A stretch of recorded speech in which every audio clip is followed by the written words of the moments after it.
bättre så.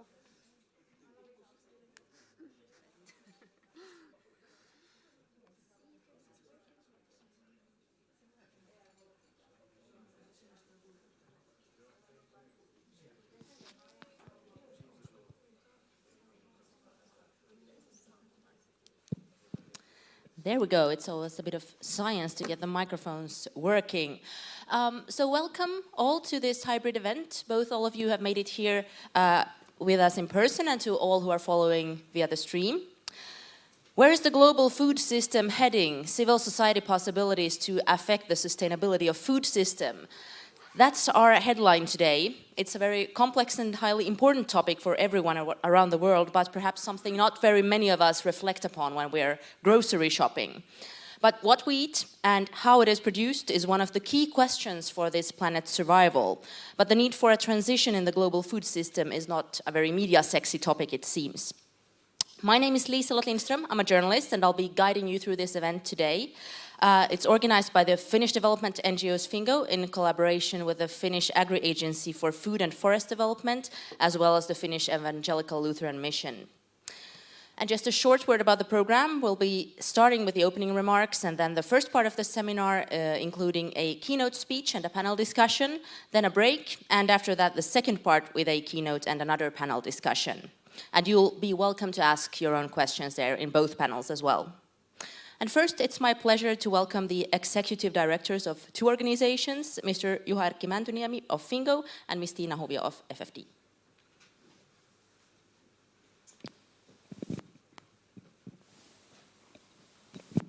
Thank you very much. Thank you very much. Good morning, all. Good morning. Morning. Pleasure to be here. May I start first by welcoming our distinct panel guests, Dr. Leonardo Mici, Head of Unit at the European Commission DG for International Partnerships, Sustainable Agri-Food Systems and Fisheries.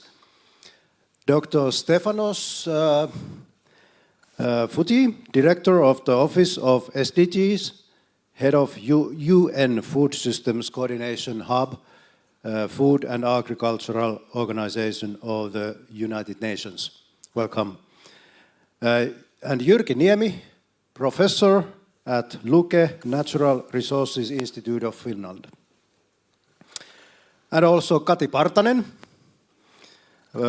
board member at World Farmers Organization. Warm welcome to also to our keynote speakers, Eva Furman, Secretary General of the Finnish National Commission on Sustainable Development, and Atte Penttilä, researcher at E2 Research. Welcome. And of course to all our guests here in Eurooppa-sali, in person, and also people on the line participating to this event. Welcome to this important and very, very topical morning seminar, where is the global food system heading? My name is Juha-Erkki Mäntyniemi, Executive Director for Fingo. Fingo is an umbrella organization for around 270 non-governmental organizations that are working in the fields of sustainable development, development cooperation, or global citizenship education. Active cooperation and advocacy with the European Union and UN entities is a priority for Fingo and its member organizations. Discussion about the global challenges is even more topical in Finland today due to our national parliament elections that will take place in less than a month from today. Finland and the whole world must stay open and active for global development cooperation. Development cooperation is one of the key elements in Finland's foreign and security policy. Many overlapping crises like illegal invasion of Russia to Ukraine, climate change, and energy and food insecurity is urging political coherence and systematic long-term actions on the development. Now, if never, we need to bear global responsibility to support countries and communities in vulnerable situations. Food security is life and death question for millions and millions of people. Ecosystem we are so dependent on is huge. 1.5 to 2 billion smallholder farmers globally. We need a systemic solution for supporting these farmers' livelihoods in a sustainable manner. The future of global food system requires determined cooperation globally, across the nations and across the countries and different actors. That is why we are here today, finding solutions together and fighting against poverty and injustices. With these opening words, I wish a very fruitful seminar to all of us. Thank you very much. Please.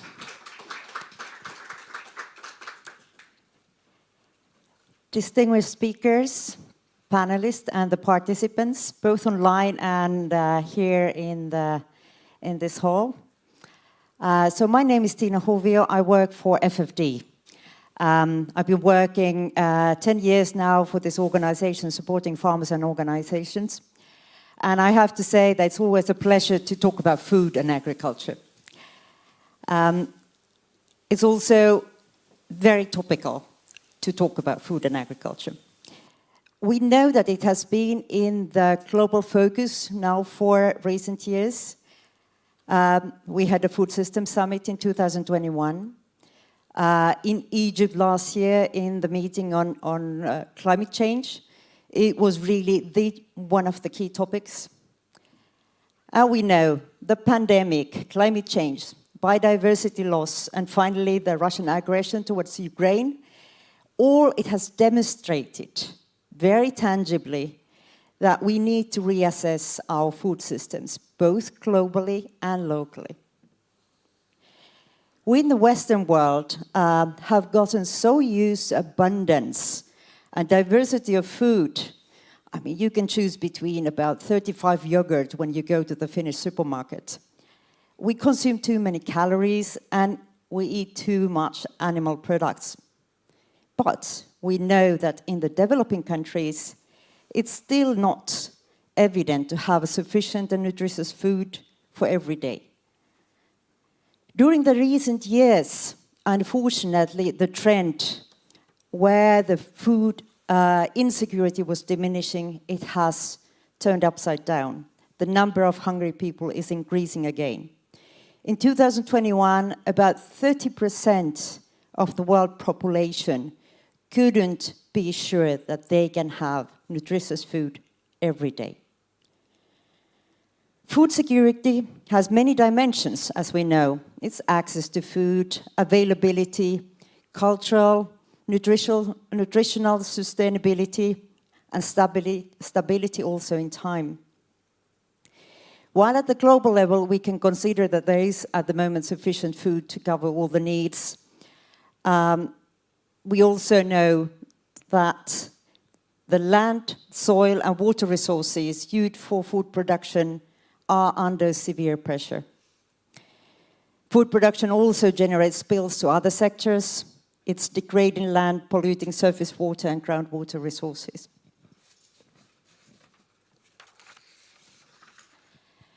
When we take the title of today, Where Are You Heading, Global Food System?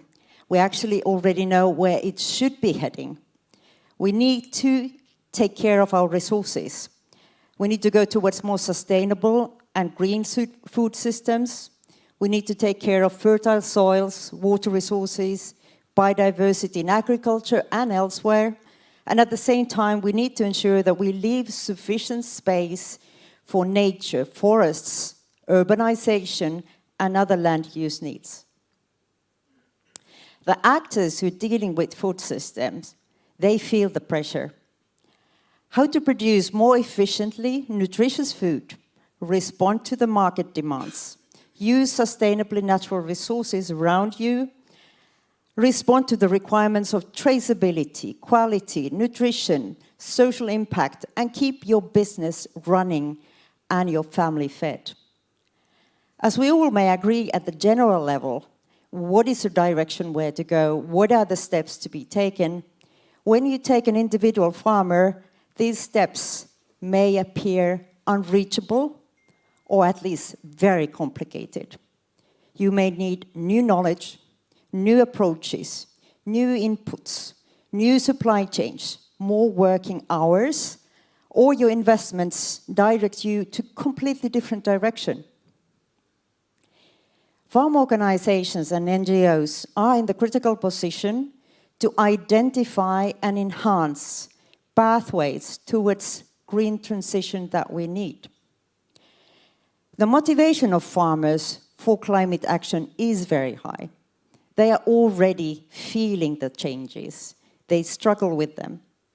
They know the value of healthy soil, clean water, and resilience that diversity in different terms can provide, which ensure the continuation of their livelihoods and businesses.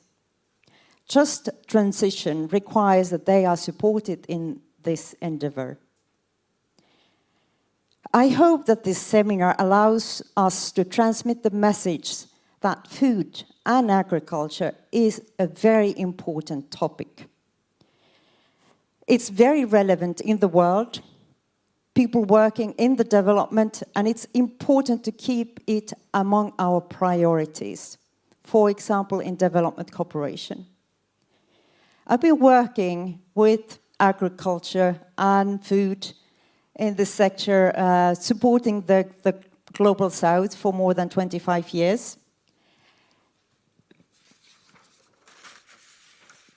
And it is somewhat frustrating to see that often this is considered like self-evident, even old-fashioned, cumbersome, and at least very complex topic. And it usually pops up into the titles when there's a crisis. And then suddenly it becomes again, you know, business as usual. We go along as ever. And there are other very interesting topics. But we have to remember that food and agriculture creates the foundation for our life, for our world. We know that food systems are complex. Changes in agriculture take usually decades. You need to be ready to work with multiple actors. I think yesterday Leonard Mitzi mentioned that there are about 9 ministries that he has to deal with when he wants to carry out activities in the Commission. So we have to be ready to work with the multiple actors and deal with multiple and complex drivers and have plenty of patience. The quarter in food systems is not a quarter of the year, it's a quarter of the century. I hope that the discussion today will give us new ideas and aspirations on how we can join our forces to find the pathways towards a sustainable and just food system. Thank you.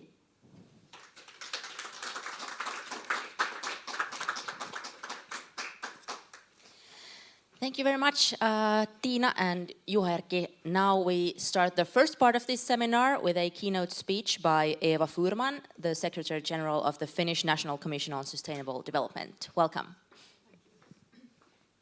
I think I could still do it from there. Sure. Yeah. However you feel comfortable. Okay. I think it's... Yeah. I'm Okay. not sure if there's a...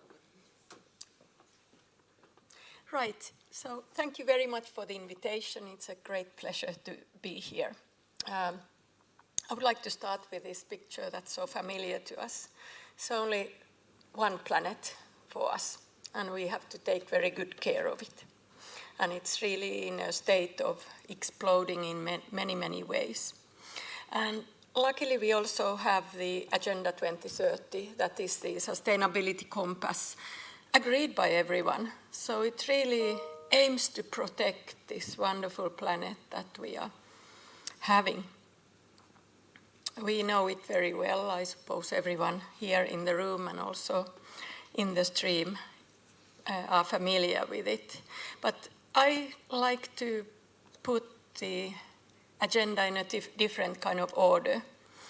And it makes more sense in the fact that actually we need to remember that we have only one agenda and not 17 agendas. So when we are thinking about the food system, which is so crucial, we need to remember that all the 16 others are so crucial as well. And our role is really to take care that the food agenda or the food goal is supporting all the others, and vice versa as well. So it's very much about integration of the whole agenda, and the key message from the Global Sustainable Development Report was that if we don't, in a way, push all the parts of it, we won't get even our own ones. So it's not a time to be selfish. So we can think about sustainability as a house for sustainable transformation. And now we are coming to the topic of today, which are the systems of sustainable the food system or the food issue and sustainability as a whole. And it very much starts from the fact that the basis of it is the global environmental commons that are actually the strong sustainability idea that without that it is really difficult to be able to actually touch upon the well-being and capabilities in a long term in a positive way. And when we have these systems that are really the key systems that need a transformation, because they are the most unsustainable and they are the ones that have most potential to do a change, and there we can see that the food system is one. But if we think about the crisis that we have had the last years, and even before, it is so closely linked with energy system, with the economic system, and even urban system, as was also have been brought up many times. And the interesting in the pathways is that we are not only dealing with governance or government, but we are also strongly working together with the finance and economy and involving everyone and NGOs and the collective action, but also science and technology play a key role here. So when we are looking a little bit closer to what this kind of systems change can bring, and this is from the Global Sustainable Development Report from 2019, and we are now waiting for the next one, which will definitely bring us some more light on this. But we have all the levers supported from these pathways with different kind of ways how actually you can act on the different levels. So we have, for example, for the governance, we have the social protection floors. We have for funding, we have, for example, market access, and then the society at large is very much taking part in, for example, reducing food change waste, and then there's a lot of things that the science and technology community can do. And here is just a small insight. I won't go to the details, but it's from Nigeria about the project with the local farmers that made wonderful products, but once they got to the market or to the marketplace, all the food had got destroyed, and then there was a very smart technology developed with some small fridges that you could have in fairly simple cars, so you connect the different levels. In Finland, we are working on this systems level when we are implementing our national strategy. It has been developed by the National Commission for Sustainable Development that we have had already for 30 years, and now we have our latest combination of actors there who have developed this strategy last spring, and I think it is fairly innovative because it is really built on these systems transformations, really as suggested by science. And you can see that there is one for food and there is one also for the global dimension that is so important, but they're also very closely linked with each other. There is one for economy and labor, there is one for education and Bildung, there is health and well-being, and there is one for biodiversity and climate change through the different ecosystems, and then there is the energy as well. And for these, I won't open it up any closer. I would just like to say that this commission, with all its 120 members, developed we could call it a roadmap, but we rather call it this is the way how we should step forward. So it really gives steps and concrete things that different actors should move forward. But now when we are thinking about the justice issues, we really have to pay attention again to the Agenda 2030 and remember that leaving no one behind, because it's very, very important.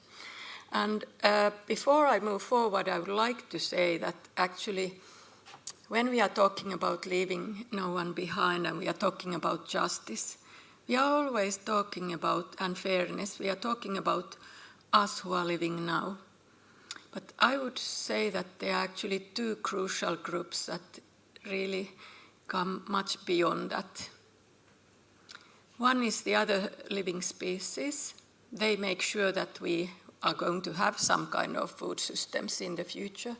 And the other one are the future generations that don't have the word as yet to talk to us. So we really need to take care of these two, because they are actually the ones that are the crucial ones.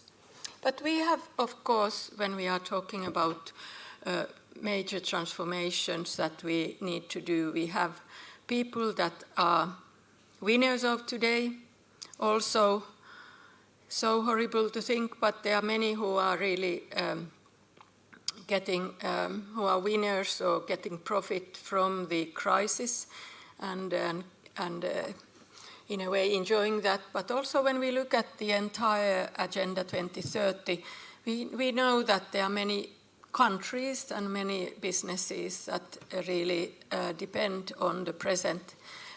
For example, the growth that is in many times brought up with unsustainable ways. So we have, you can find your own countries there and some companies. But we also have many then who are the losers, and they are the losers of the present situations, they are losers of the transformation, and they are also those that I already mentioned, the losers of tomorrow. But then on the other hand, we are lucky to have them, all of these people and actors also as actors in these transformations, if we allow that. Everyone should also, we shouldn't leave anyone behind in doing the transformation, the sustainability transformation. Now, I would take one example. We have a wonderful project here in Finland called Just Food. It is really dealing with the just transition in food, and it has been working already for a few years. It's very, very broad, working very closely with different actors in the society, so it's actually done collaboratively, even though it's run by a science community. So there, for example, has been brought up how Finland could move to the more sustainable way, and the end point is really to have a sustainable food system strategy that we need.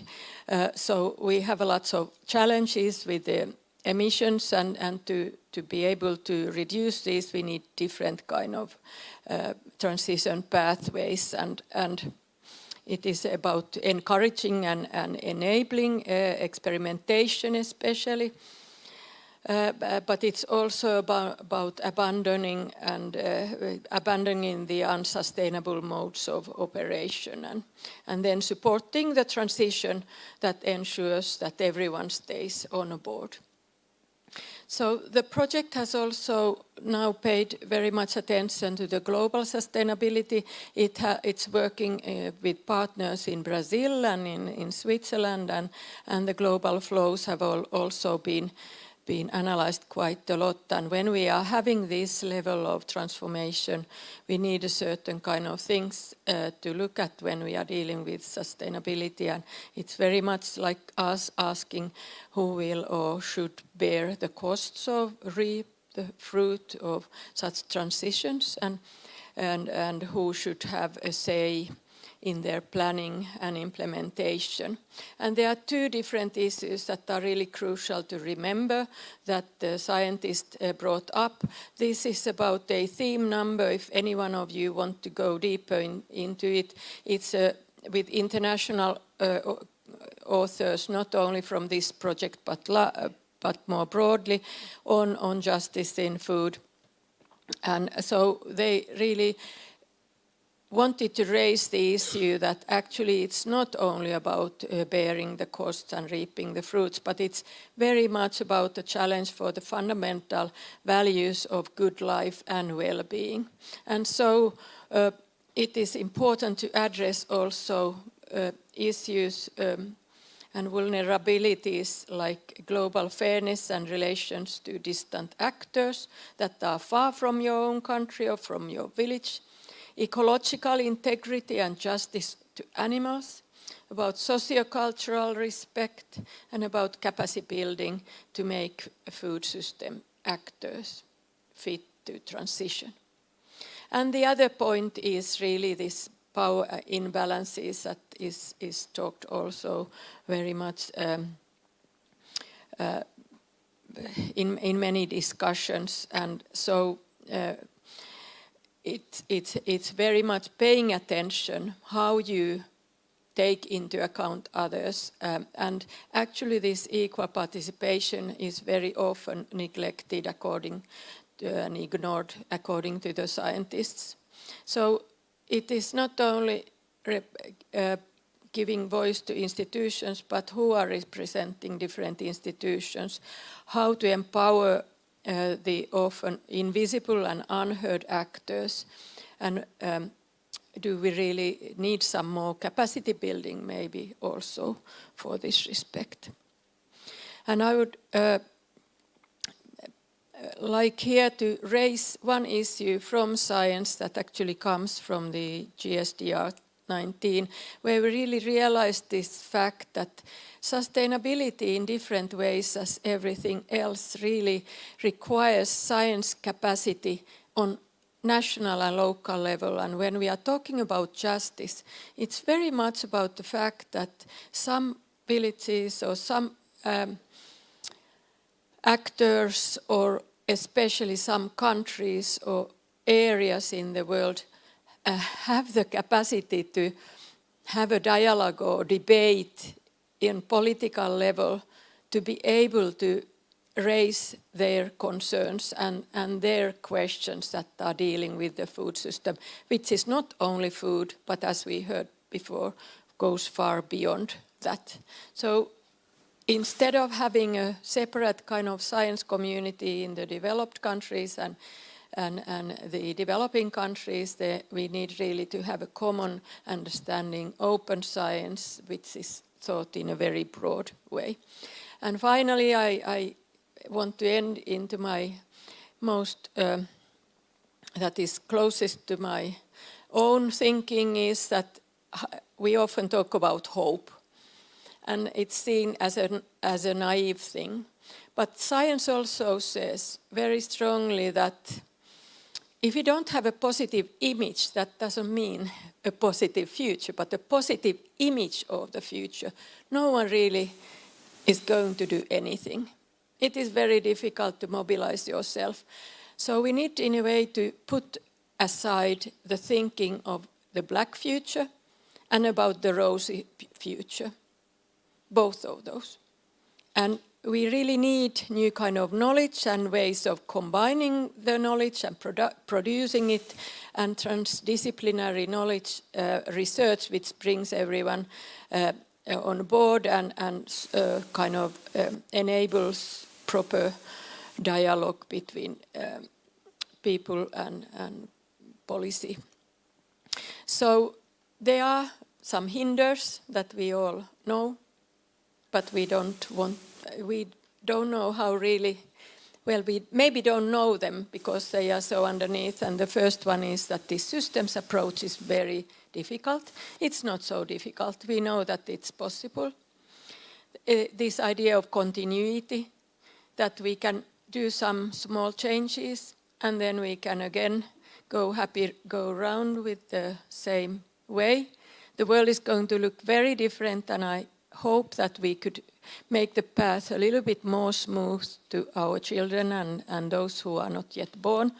And then this idea of economic growth, the decoupling from environmental degradation. I was also earlier doing research on this, that it's possible to do decoupling, and with technology we can do a lot, but we can't really do it. So we need high economic growth right now so that we are able to do the green transition.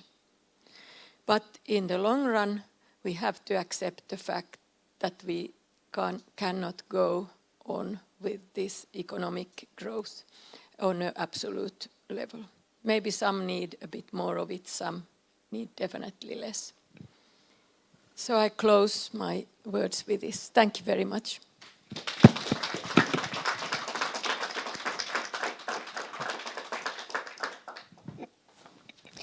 Thank you very much, Eva Furman. Now, leading up to our first panel discussion, just to get us into the mood and a bit out of this room, we will watch a video from Nepal to hear some local voices of smallholding farmers there.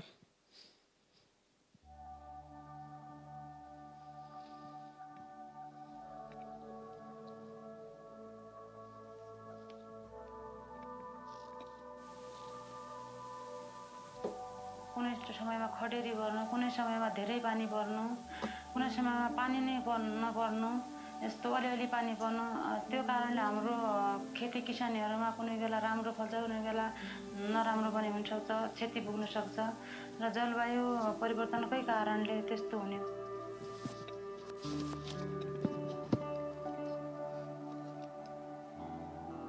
खाने पानी मात्र यहाँ भइदियो। खाने पानीले गर्दा अब यो महिना त वर्षामा हुँदैन, तर हिउँदमा लगाउँदाखेरि अब त्यो खाने पानीले सिँचाइ गर्यो भने खानालाई पानी पुग्दैन।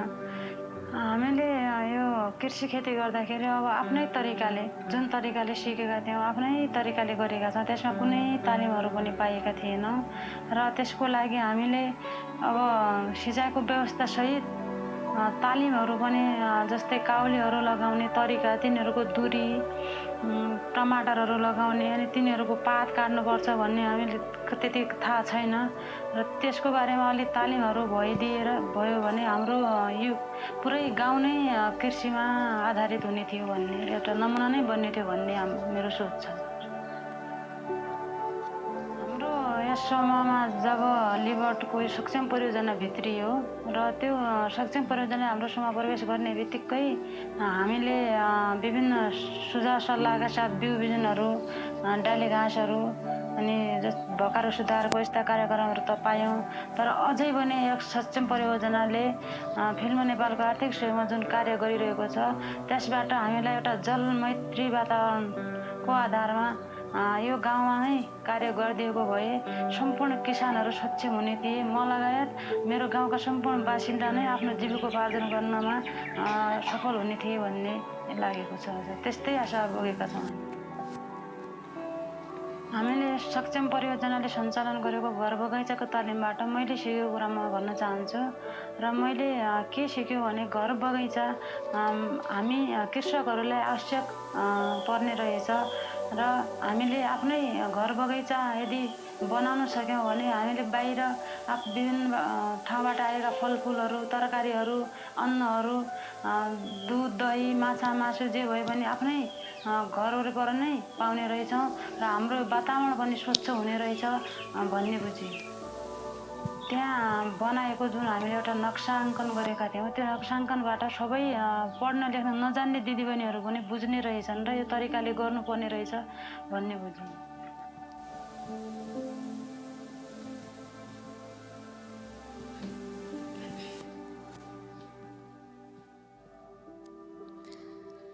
Some food for thought there in the video, and now it's time for our first panel discussion. Welcome to take the stage, Stefanos Foutiu, Director of the Office of SDGs, Head of UN Food Systems Coordination Hub at the Food and Agriculture Organization of the United Nations, Leonardo Mizzi, Head of Unit at the European Commission Directorate-General for International Partnerships, Sustainable Agri-Food Systems and Fisheries, and Jyrki Niemi, Professor of Luke Natural Resources Institute of Finland. A bit of applause there, people. And perhaps I'll take this seat so we can, and I'm gonna help you here with the microphones. There you are.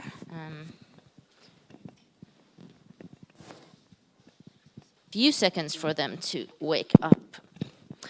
And to begin with, just for everyone here in the room and on the stream to get to know you all a little bit, and to understand your role in the global food system, each of you can have a minute or two just to explain or tell us who you are and in which capacity you're here. So maybe we start here. Okay, thank you very much, and good morning to everybody.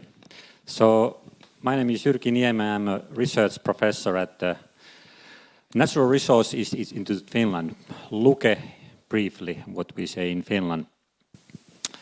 And I have over 30 years of experience in the analysis of food markets and agriculture policies, especially in Finland and in the EU in particular.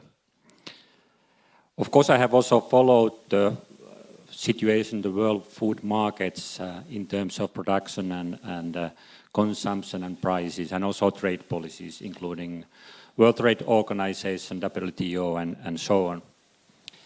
I'm an agriculture economist from the background, and with Leonard we just discussed there in the coffee that we have met in the circles of European agriculture economists about quarter century ago in the 90s. So we have the same roots from there. In case of food security, yes, I have also occasionally looked at the food security issues but I have to say that, like in Finnish case, that before the last 2 or 3 years, I would say that it was mainly the Finnish National Emergency Supply Agency which was providing funding for doing research on food security. Only now, when the corona crisis hit and Russia attacked Ukraine, there has been more interest, like Finnish Academy, to also provide funding for us to research on food security issues. I think that's enough at the moment. Thank you. That's very good. And Dr. Stefanos, please. Thank you, and good morning. So I'm Stefanos Foutiu. I have my job is not so much directly related to the food sector. I'm a sustainability expert. By background, I'm a forester and with a PhD on environmental economics.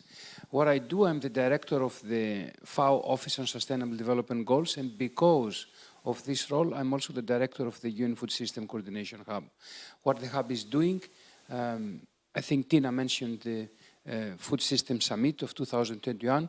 So we follow up on the Food System Summit of 2021, and we try to support countries to implement the transformations that they have decided that they want to implement.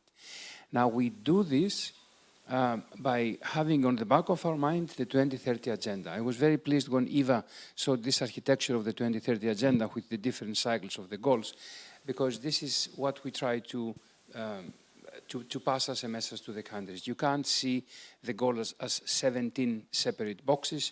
You need to look at all the goals, and fortunately, the food systems are related with all 17 goals. There's not a single SDG, even the SDG on peace and security we have seen right now with the different pandemics and the crisis, how much the food is related to this. I want to say that I'm very pleased that I'm today with NGOs, because I think that the NGOs and I would add here the private sector is the one that can make things happen. People like myself and may I say even Leonard, we are enablers, we can't do things. I mean, maybe in the Commission you can do more things because you have regulations, you have but in the UN we can't really impose anything to the countries. And I'll be looking forward to the discussion today to understand better how the NGOs can help make things happen. Thank you. Thank you very much. And last but not least. Thank you and good morning. Yes, 25 years ago, I am trained as an agricultural economist, and who would have thought that in 2023, in March, I meet Professor Niemi again in Helsinki. So it also shows the interconnectedness, and this is a very specialized area of expertise. There aren't hundreds in this area, so that's, I think, a challenge for us. I am now working in the European Commission, so this is our house, and it's your house as well, and I thank also the representation of Finland to host this event, because as European Commission official, we want to communicate with each one of you on how to come up with concrete solutions. Eva mentioned it, and even in the introductory speeches, we are experiencing tense moments, but we need also to be positive and forward-oriented. As Commission services, and I come from the RELEX part of the house, meaning external relations, international partnerships, our role is to accompany our partner countries, and there are more than 70 out there, Nepal being one of them, in a transformation of the food system. In a context, as you know, which is post-COVID, we are still not out 100% of COVID. You still see a lot of masks, especially in the Asian continent. Economic growth has not fully recovered yet. We'll see how things are evolving in China. But we also have, as you know, a protracted war in the borders of the European Union, not far from here as well. So this has implications on food markets, on fertilizers, on energy. And what is important is the interconnectedness of all this. I saw Eva's presentation as 6 priorities. Food is interconnected with each of the others. It's not a standalone. And that is also our role as international partnerships, not only to accompany through our development assistance, but as Stefanos said, we are now unleashing the full potential of private sector, financial institutions, and the role of NGOs like yourselves. I try to meet almost on a monthly basis. I have an open door policy to engage with development NGOs, with Concord primarily. And I thank Fingo, because I think interacting with development NGOs, with the network that you have over 200 organizations, is critical. Europe needs to listen, but also to communicate on how policy making is done at a local level. Because it's only through open and transparent channels we can also communicate with people like Stefanos in the UN system on how we can be impactful and show results on the ground. Also, you are in election mode.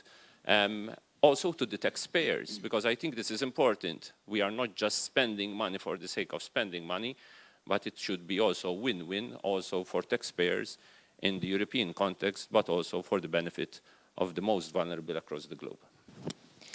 Thank you very much. And yeah, in case you want to comment on something that one of the others said, just feel free to interrupt and take the mic, and then we get a nicer discussion. So the basis for this panel is that there is enough food in the world to feed everyone, but it's unequally distributed, and farming is also not sustainable. So just as a first question, and I want just a very short answer from each of you, what do you see as the biggest threat or obstacle to a resilient global food system? And I hope it's okay with you if I address you on a first-name basis, so I start with Jyrki. What is the biggest obstacle to a resilient food system in the world? Well, I think it's the economic development. I think that, of course, the food security has many dimensions, of course. But if I have to choose one indicator of food security, I would choose that it's that how much household expenditure goes to food. In those countries where the share is low, like in Finland, where we only spend about 12% of our total household expenditures on food, we are actually able to cope with quite high price fluctuations. But in countries where 50 or 60% of household expenditure goes on food, that's much more difficult. And then we can find households where even 70-80% of the expenditure might go to food. It becomes very hard to cope with very large price changes. Stefanos. Can I mention two problems? Yes, you can. Thank you very much. So the one is, it comes, I would say, from my expertise as an environmental economist. And I think it's the wrong way that we have used economics to do development. There was, and still, I mean, we do believe on a market approach, and I think a market approach is the one that it needs to be applied if we want to have development. But at the same time, we have made some tremendous mistakes when it comes to the valuation of different commodities, to the valuation of products, to the valuation of services. I was saying yesterday that for me one big obstacle is that we need to address is the true price, cost and value of food. And right now the market is not representing actually the true cost and price and value of food. And there's some food out there that it's extremely expensive and some food that it's extremely cheap. And it's extremely cheap because the environmental and social externalities of producing this food are not reflected in the price. So for me, that's the one problem. And this is a problem that it's more easily to be tackled because it's really based on economics. We have the science, we know how to do. There's a need for a political decision behind this to address it. I think it will take years. It's not something we can resolve tomorrow, but I think it's a big problem. The second, it's something that Eva had allured in her slide, is the power imbalance between the different actors that they are involved on the food value chain. And unfortunately, there are actors that are extremely important, like the small farmers, like the farmers in the developing countries, that their voice is not heard. And it's not only that it's not heard, but it's not taken into account when global and regional and national food system value chains are designed. So for me, if we tackle these two things, economies on one side, participation and power balance on the other side, I think we will have made a big step. There are dozens of other obstacles, but for me, these two are quite important. Thank you. Thank you very much. And Leonardo. Clearly, these are all important, but for us, conflict and peace, if you have conflict, look at the Sahel, what's happening there. Look at the conflicts in the Horn of Africa, in parts of Latin America, case of Yemen. These are what we call the hunger hotspots, and where acute food hunger exists. If you have peace, if you have stability, if you have a calm environment, at least you can operate, even though maybe you'll have a climate shock. That is another problem. So climate shocks, what happened in Pakistan, drought, variability, and yes, imbalances in the value chain. I'll give you the classical example in the cocoa value chain. What goes to the small farm holders in Ghana, Cote d'Ivoire, and Cameroon is a mere 5% of the global market, which is well over 100 billion. So that is one of the challenges that we, as development partners, have to address. The question is, are European consumers willing to pay and rebalance also through European firms, because I think that is the core business, to rebalance part of that power imbalance in the value chain to make it more equitable beyond greenwashing. I think we speak a lot about ESG, about how corporates are becoming more ESG compliant, but does the reality show impact on the ground in terms of the power imbalances? Thank you. Yeah, Jyrki. May I continue, because I was earlier talking mainly about this demand side and the household. I would also like to say about these challenges agriculture is facing, because of course that's also agriculture is facing considerable challenges in implementing the sustainable strategy, and because there is a very high growth in the demand for food going on, and of course then also the expanding world population and incomes and so on. And agriculture tends to be quite capital intensive also, especially in the developed countries, but also more and more in the developing world. So that you need a lot of capital, and so they are also strongly affected by then the supply of capital and the cost of capital. And then there was a discussion about this power imbalance. Yes, and that's the result is that the rate of profit in agriculture tends to be relatively low. So that means that when we think about the new challenges, already this world population increase and the income increase is making a new challenge, but then also the climate change. There is extra investments are very much needed all over the world for agriculture. And the low rate of profit means that the ability of the agriculture sector to really invest from the retained earnings is very low.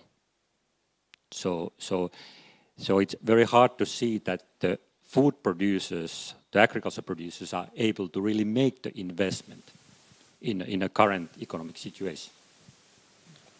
Thank you. I want to pick up on something that you said, Stefanos, just a bit of self-reflection here. I mean, as you said, voices of the farmers on the ground aren't heard. Here we're sitting in an all-male, all-white panel talking about these issues. And we are actually maybe the ones with the most power to actually do something. Why don't we see any change? Are we the problem? I think, I mean, we're talking about decades and generations of a specific culture of making things happen.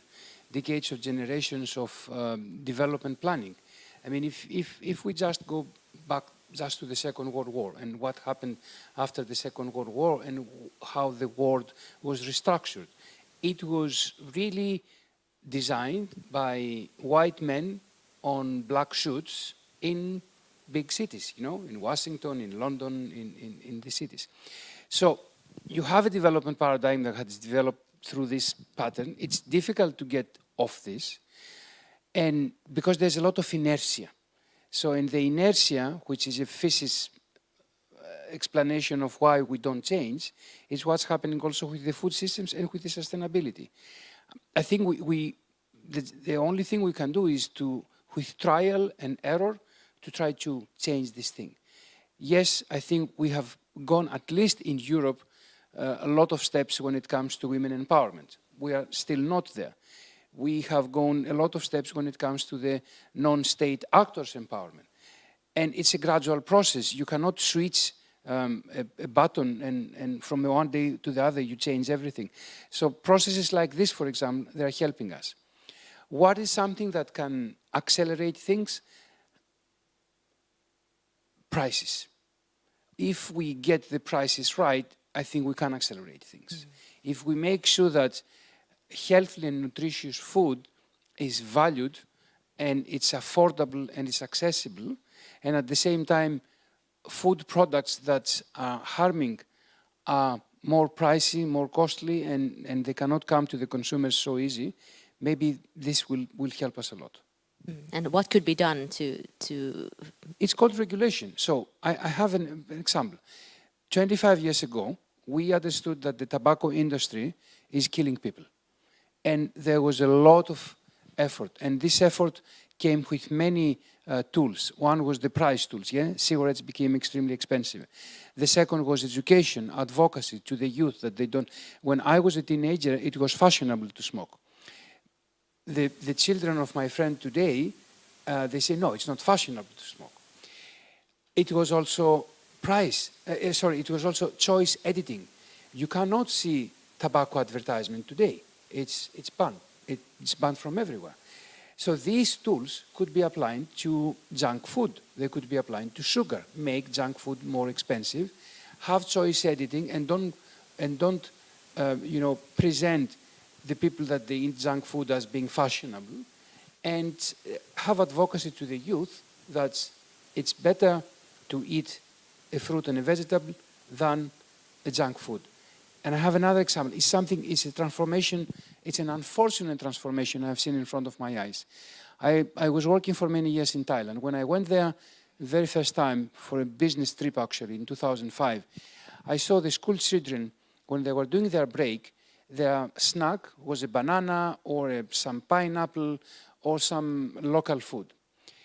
If you go today in Thailand and you see what's the snack of the school children is chocolate, Coca-Cola, and all the junk food. And this has happened actually because the well-being in Thailand is increased. But instead of having more nutritious food, this consumption culture and the whole advertisement and the prevalence of the corporate sector, it made them go worse actually. That's a very good point. And as I said there before, there is enough food in the world to feed everyone, but it's very unequally distributed. Leonard, what do you think? Wouldn't it be just like make it more even and then we solve all the problems? Yes, you can use fiscal policies on terms of certain inequalities or certain dietary patterns. They worked, in some countries they didn't work. Redistribution effects at a global level, clearly we need to tackle debt and high inflation. This is not something that you do it just at country level. You need to discuss this in the World Bank. There are spring meetings coming up. So to what extent, and there is a big debate on the reform of the multilateral development banks, are MDBs, multilateral development banks, the Bretton Woods institutions, fit for purpose today to meet the challenges of the developing world? That's one. A conference is happening in Doha on LDCs. We'll see what comes out. But the question of inequalities and finance, climate finance, is high on the agenda. We can't solve the problem of today if we don't think out of the box. And third, social protection and safety nets through budget support, through a bit rebalancing, a bit what the treasuries, which are very tight. Remember that many of these countries are tight with debt, Chinese debt, which is not easily reconcilable with their development path. In 5 years ago, 10 years ago, we used to speak about growth rates in Africa of 5 to 10%. Today, you can forget it. We're speaking about growth rates of 3 to 4%, if you are lucky. And then, we didn't discuss this, rural-urban inequalities. You have migratory flows to mega-urban centers, very few in secondary cities, rural, poor, will either move into the megacities or want to migrate outside their own countries. All this requires a bit of a systemic thinking in terms of how you manage a process of demographic growth of inequalities. And this is not just the EU or the member states. This requires all the G20 countries, especially the like-minded. The problem today, or the challenge today, is that in a G20 context, we are quite split. This was not the case 5 years ago. Today, we are split. You have the positioning of China. You don't know where they are going. We know the situation with Russia. And it's not just the US or the EU that can make, they can make the biggest impact, but clearly we need all hands on deck, and we need to drill deep country specifics, because the specificities of a Guatemala or Nicaragua are different from Chad or Niger or Burkina. So then we have to go into the regional specifics, and that's why we are trying as Team Europe to really have a consolidated European Union with member states approach, and that is why we can't leave development assistance as a nice to have and think that problems or challenges will be resolved just with private financing. ODA remains important, although we know that it will be under a lot of pressure. But how is it many of the, you know, or a critique of the development cooperation is that all the decisions are made, you know, in rooms like these, and then it's very difficult to implement them on the ground. What should be done to sort of make the most of development cooperation? It's through budget support and dialogues and decision-taking with governments, but that governments need also a multi-stakeholder approach in the debate. We need to empower women empowerment, youth. We didn't speak about youth. But the future of Africa is, with a youth population, 1 million jobs need to be created in Africa every month. It's more than 12 million jobs per annum that are joining the labor market. If we don't empower youth in the decision-making, in terms of policy-making, like we are used to in the European context, here it's pretty much a European audience, and I was in DG Agri where the CAP, the Common Agricultural Policy, pretty much is a multi-stakeholder approach of policy making in terms of instruments, in terms of targeting, in terms of the role of leader groups at rural level. That is something that we are trying to nudge our partner countries, and there are some good success stories. That has to be scaled up across the African continent and beyond. Where a multi-stakeholder, transparent approach, interministerial approach works, there are positive impacts. Where it doesn't work, it shows that it is a bit of an autocratic approach, and clearly there is a causality in terms of also of what doesn't work. Jyrki. Microphone, remember? Oh, sorry. Yes, thank you. I was just thinking about this, getting prices right. Yeah, that's of course a good target, good aim to get prices right. But of course, it's always a question that when the prices are increasing, it's good for the producers, but it's bad for the consumers, and the other way around. So it's very hard to get the prices really right. I'm also thinking about this, that we all know that, that the food consumption and the diet have a big impact on the sustainability of the food system. We should decrease the amount of junk food we are eating, and it would be also globally good if we could reduce our meat and dairy product consumption. But I think that it's much more challenging to regulate than this tobacco case. Tobacco case was quite clear. But in case of food, there is no this kind of clear-cut solutions, because we know that also meat and dairy products are also nutritious. It's just that we shouldn't eat them too much. And the global, our globe does not understand if we are increasing meat and dairy production all over every year, like we are doing today. Yes, we could use some regulations. We could use also market-based instruments like taxes or subsidies, tax on those type of food. We want to reduce the consumption of them and then subsidize fruit and vegetables. But it's also not, I mean, in theory it's kind of easy to do, but then how to do it really in practice, that's much more difficult, because product range is such a big, very much mixed. So there is no clear that we can just pick up from when we go to the food store that this is a meat and this is a vegetable. They are sometimes mixed, and it becomes technically very difficult.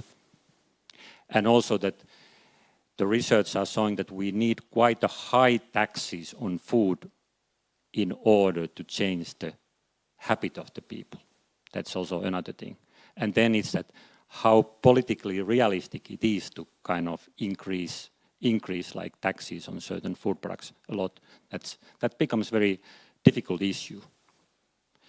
And I think that there is not kind of enough scientific evidence yet also, and we have not researched that issue enough that to say that how the things. Now, of course, we have some laboratory tests from last year in a way that because the food prices increase, and we can see that how it has affected consumption. And yes, we can see that, like in Finland, when the beef prices were increasing one of the most, that our beef consumption was decreasing by 6-7%. So prices still matter. That's clear. And there is the risk of the regressivity of the taxation. So who will be impacted most, whether they are the poorer consumers? And then the question of there is experimentation on labeling for food miles. So for example, imagine if you want to source avocado. Everyone likes avocado. And you treat it as a red because it is sourced from Mexico or from far away. How do you reconcile it to be a red flagged because it has lots of food miles, or it could be also a banana from Ecuador, with a taxation, say, on sugar products or meat or dairy? You enter into the realm of complexity, of unpopularity, in a context where the economic situation, I don't think if you do this pre-election, you'll be extremely popular. So are European politicians courageous to do this? Has it been tried and tested? It has been tried and actually withdrawn in some of the countries, even a sugar tax. And thirdly, even when you enter into food miles approaches of labeling, there is a bit of caution on this, because then you say, I could squeeze out also small farm holders in Ecuador or in Nicaragua or in Cameroon if I don't consume bananas sourced from these countries. So there's a bit of a quid pro quo in terms of the decisions taken, and there are no sort of easy solutions between reconciling nutrition type of labeling and the climate change food miles approach. When it comes to the pricing and to the taxation, one thing that we need to understand is that if we add, okay, I'll take a product that I think there is enough evidence, scientific evidence, that it's doing bad, and it's sugar, okay? I think there's even evidence that sugar kills more people than tobacco every year. If you tax sugar, it's not that you will add something more on the global budget, because you will be able to save money that is needed for the treatment of diabetes and other diseases, which is usually, especially in Europe, this is public expenses. So what's happening? By having some products, and it's the same with the cheap air tickets. We think it's cheap air tickets, but it's not cheap. Because what's happening is that the subsidies on the air fuel are paid by the public, and are even paid by the ones that they do not travel by air. So it's, many people say, you know, that the cheap airfares, it's a democratization of flight. It's not. It's actually, you ask maybe 60% of the population that doesn't fly to pay the subsidies for the ones that they fly. So the same will happen with some food that is harmful. You will gain, you will save money. And this money then, of course, you need to see what is the population that is mostly affected. And you go back with social policy, with Europe knows how to do social policy, and with your social policy benefits, you offset any kind of probably budget, any kind of bill increase you have in these populations.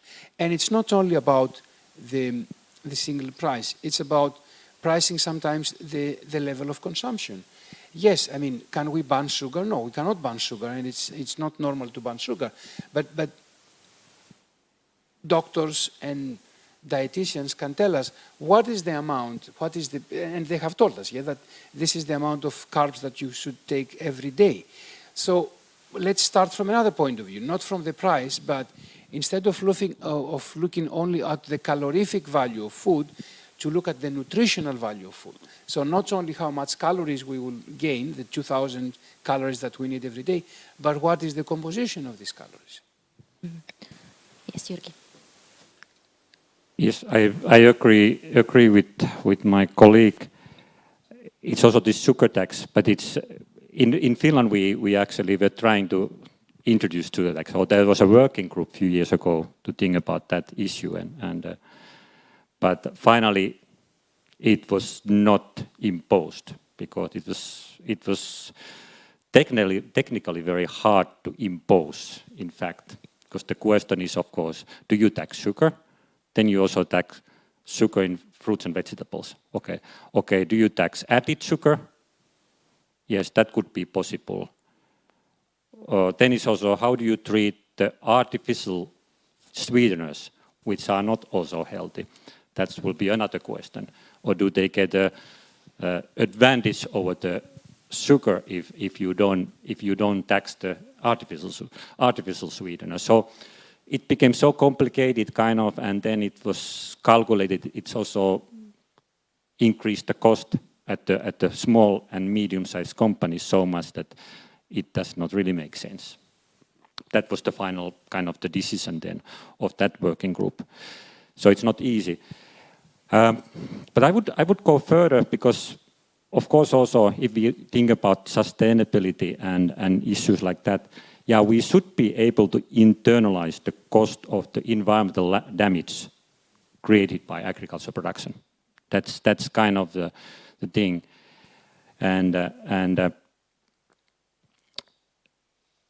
but kind of this kind of policies trying to internalize the environmental costs of are also not sometimes, they are not very popular, and they are also quite hard to kind of implement.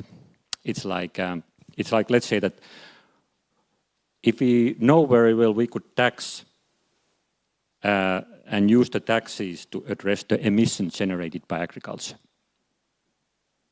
That would be very efficient in a way that, okay, we tax there where it's happening, on the source of it.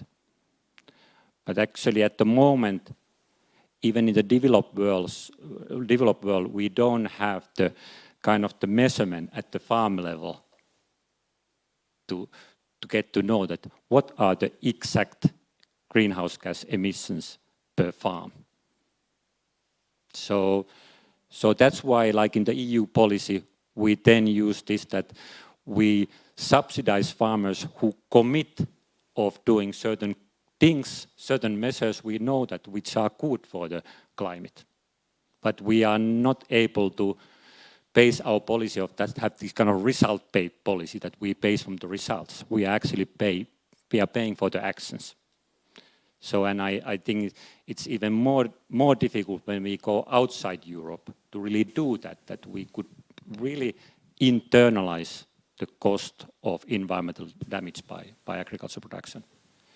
And that's what, well, of course, because I'm an economist, I think I talk in this kind of language that we should be able to do that in order to change things.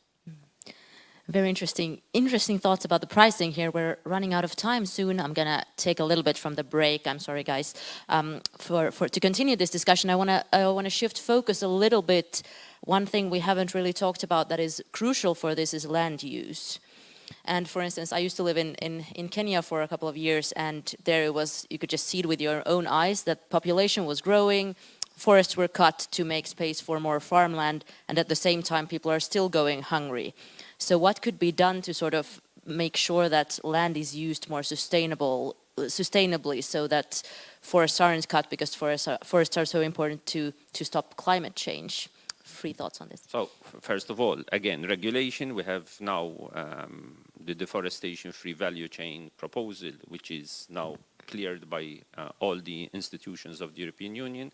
It will come into force in the next 18 to 24 months. But sorry, I'm going to stop you right there. How do you get this through the Kenyan who is cutting the trees there to plant his maize? First of all, there is a baseline of 2020. You can't continue cutting forests. There is a geospatial tracking system to track this. There is an accompanying process with farmers to actually help them in terms of child labor issues when it's, for example, cocoa value chains or coffee plantations or palm oil, and also aiming gradually into a living wage, living income approach. It will be a slow process because we need to accompany small farmers into a process of change, but also helping them into more smart agricultural practices, agroforestry, giving them the right tools, empowering them, similar to what was done in the Nepal case. This will not be done from today till tomorrow. It is a transitioning period, but we have the tools to accompany.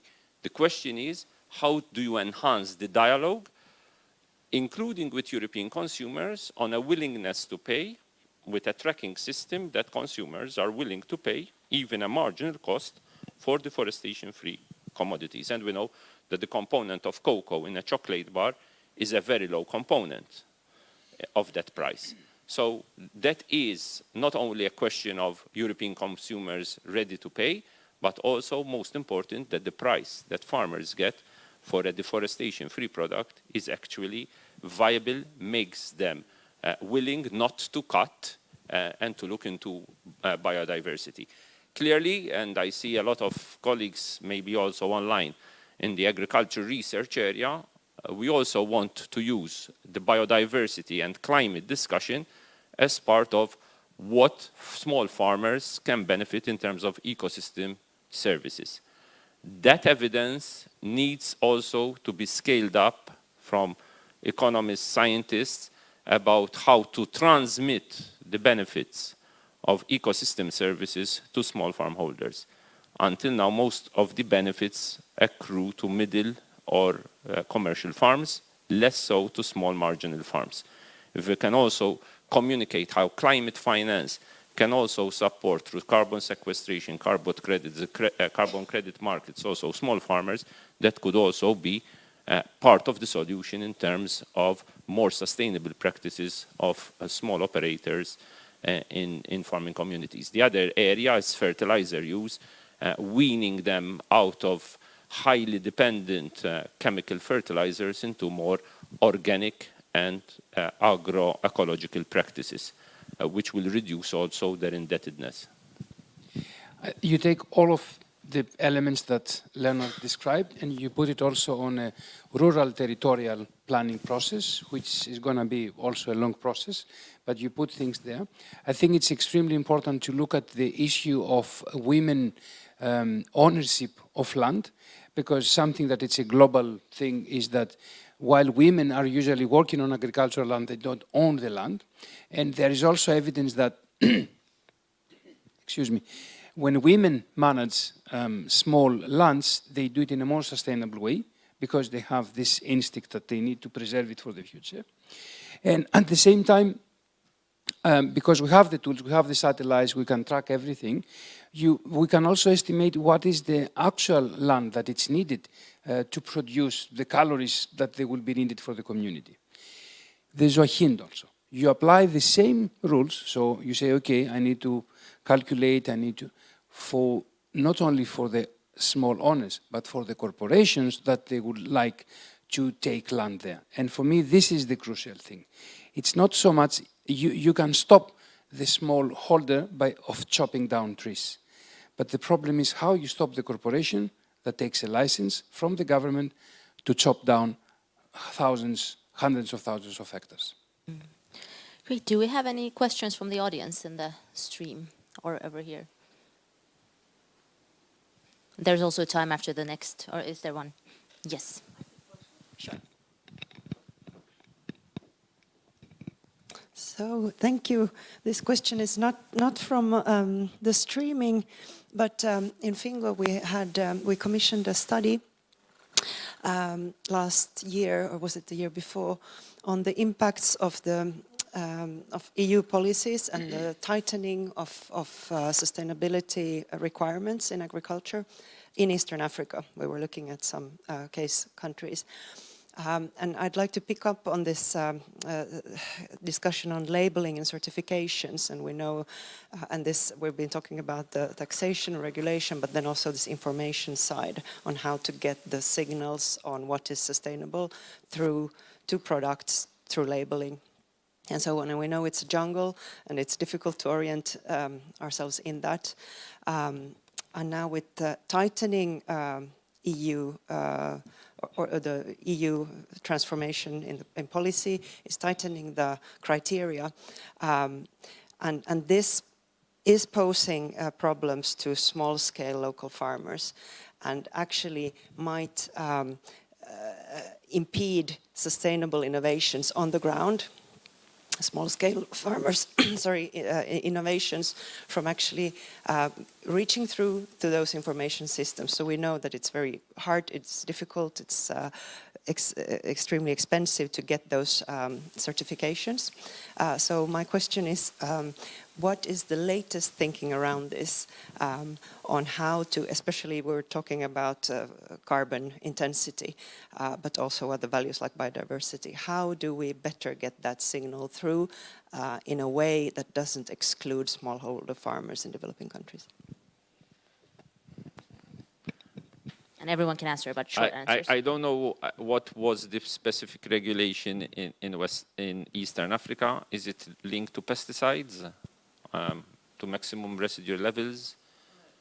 No specific, we were looking at different. All right, so clearly regulatory processes make our partner countries very fearful because this, and again, these are all WTO compliant, but clearly the transitioning effects for a country like Brazil, Argentina, or Colombia, it's relatively fast, or Malaysia and Indonesia, palm oil. It's relatively quick compared to countries in sub-Saharan Africa on certain coffee and cocoa value chain. So it is commodity specific. Clearly, that's what I said in terms of ecosystem services and benefit sharing. We also need to make sure that the market for carbon credits, carbon sequestration, is actually signaled also to small farm holders. We have an accompanying process. One program we have is called EAD, where we accompany farmers in Eastern Africa, but it's an ACP and beyond program, where we help them in terms of maximum residue levels and accompanying them in terms of transitioning to our policy making around the EU Green Deal Farm to Fork biodiversity strategy and climate change. So again, it's a question of, and that is a bit the purpose of my visit to Finland, how to have a Team Europe approach where the European Union with the member states can have a bit of a tracking and coordinated exercise what we want to do across all the globe, but with coordination. Because with development budgets shrinking, we can't do everything with all the implications that regulatory practices and price volatility is having. So if, for the sake of example, if Finland, Sweden, Italy, Spain, with the European Union want to intervene in Kenya, it would be good to understand what the Kenyan government wants, including on value chains, where it wants to project itself, and then we do an accompanying program which has a Team Europe approach in its essence, but go value chain by value chain, including where regulation will hit or potentially hit. The other thing is the de-risking of investments, which is a big challenge. Financial institutions like FinFund, like what the EIB is doing, the African Development Bank, there is still a big challenge around de-risking small ticket sizes to invest into small farm holders because it's deemed high risk. And that is a big challenge for your small farmers because they need small ticket sizes, usually of less than 1 million, sometimes 50,000, 100,000. You need to have bankable projects to make that happen. We have a number of instruments, and I think it's important that we use platforms like that, where Fingo can also communicate with us what your demands are, because at country level, so that we can communicate what delegations are doing at country level, but also what global platforms are doing in terms of blending and guarantee instruments that your beneficiaries can also tap into. Not easy process, but not impossible. There are a number of innovative tools, you need to be aware of them. We are sometimes labyrinth approach, but they exist. It's communicating the dots. Thank you very much. Very short comments from Jyrki and Stefanos, if you want. Good. Thank you very much. We'll continue the discussion after the break, and then we go more into fertilizers and also the role of civil society in trying to create this change. Applause to the panel.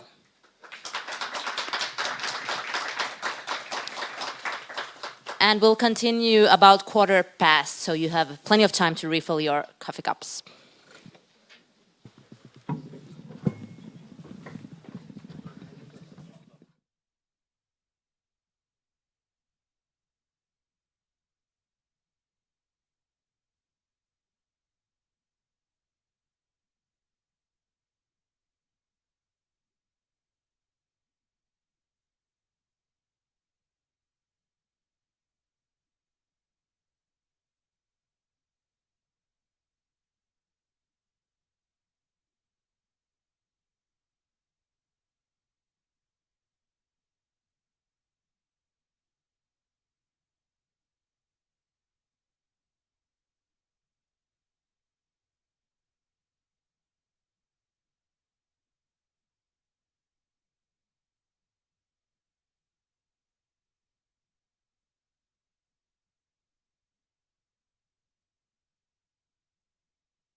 Great, welcome back. I'm sorry to interrupt. I'm sure very interesting discussions there. I hope you're all re-energized for the next part of the seminar. And now it's my pleasure to give the stage to Atte Penttilä, who is a researcher at the E2 Research, and he's giving us a keynote speech. Welcome. Applause. All right, there we go. Greetings, fellow food system sustainability enthusiasts. Thank you, Fingo, FFD, and FELM for the invitation. My name is Atte Penttilä. I work for the E2 Research, an independent research organization located here in Helsinki. I hold a PhD in cultural anthropology and a master's in agroecology. I've done research in Belize on the political ecology of banana farming, of Ukrainian seasonal workers here in Helsinki and Finland in general, food aid during the pandemic in Florida, and even greenhouse gas effects of dung beetles on cow dung. I was asked to present a little bit about why I'm standing here, so this is why. I've previously also worked in the field of development for some years, agricultural development to be exact. And the title of my speech today is From Fertilizer Crisis to a Circular Economy of Nutrients, What is the Role of Civil Society in Catalyzing the Transition?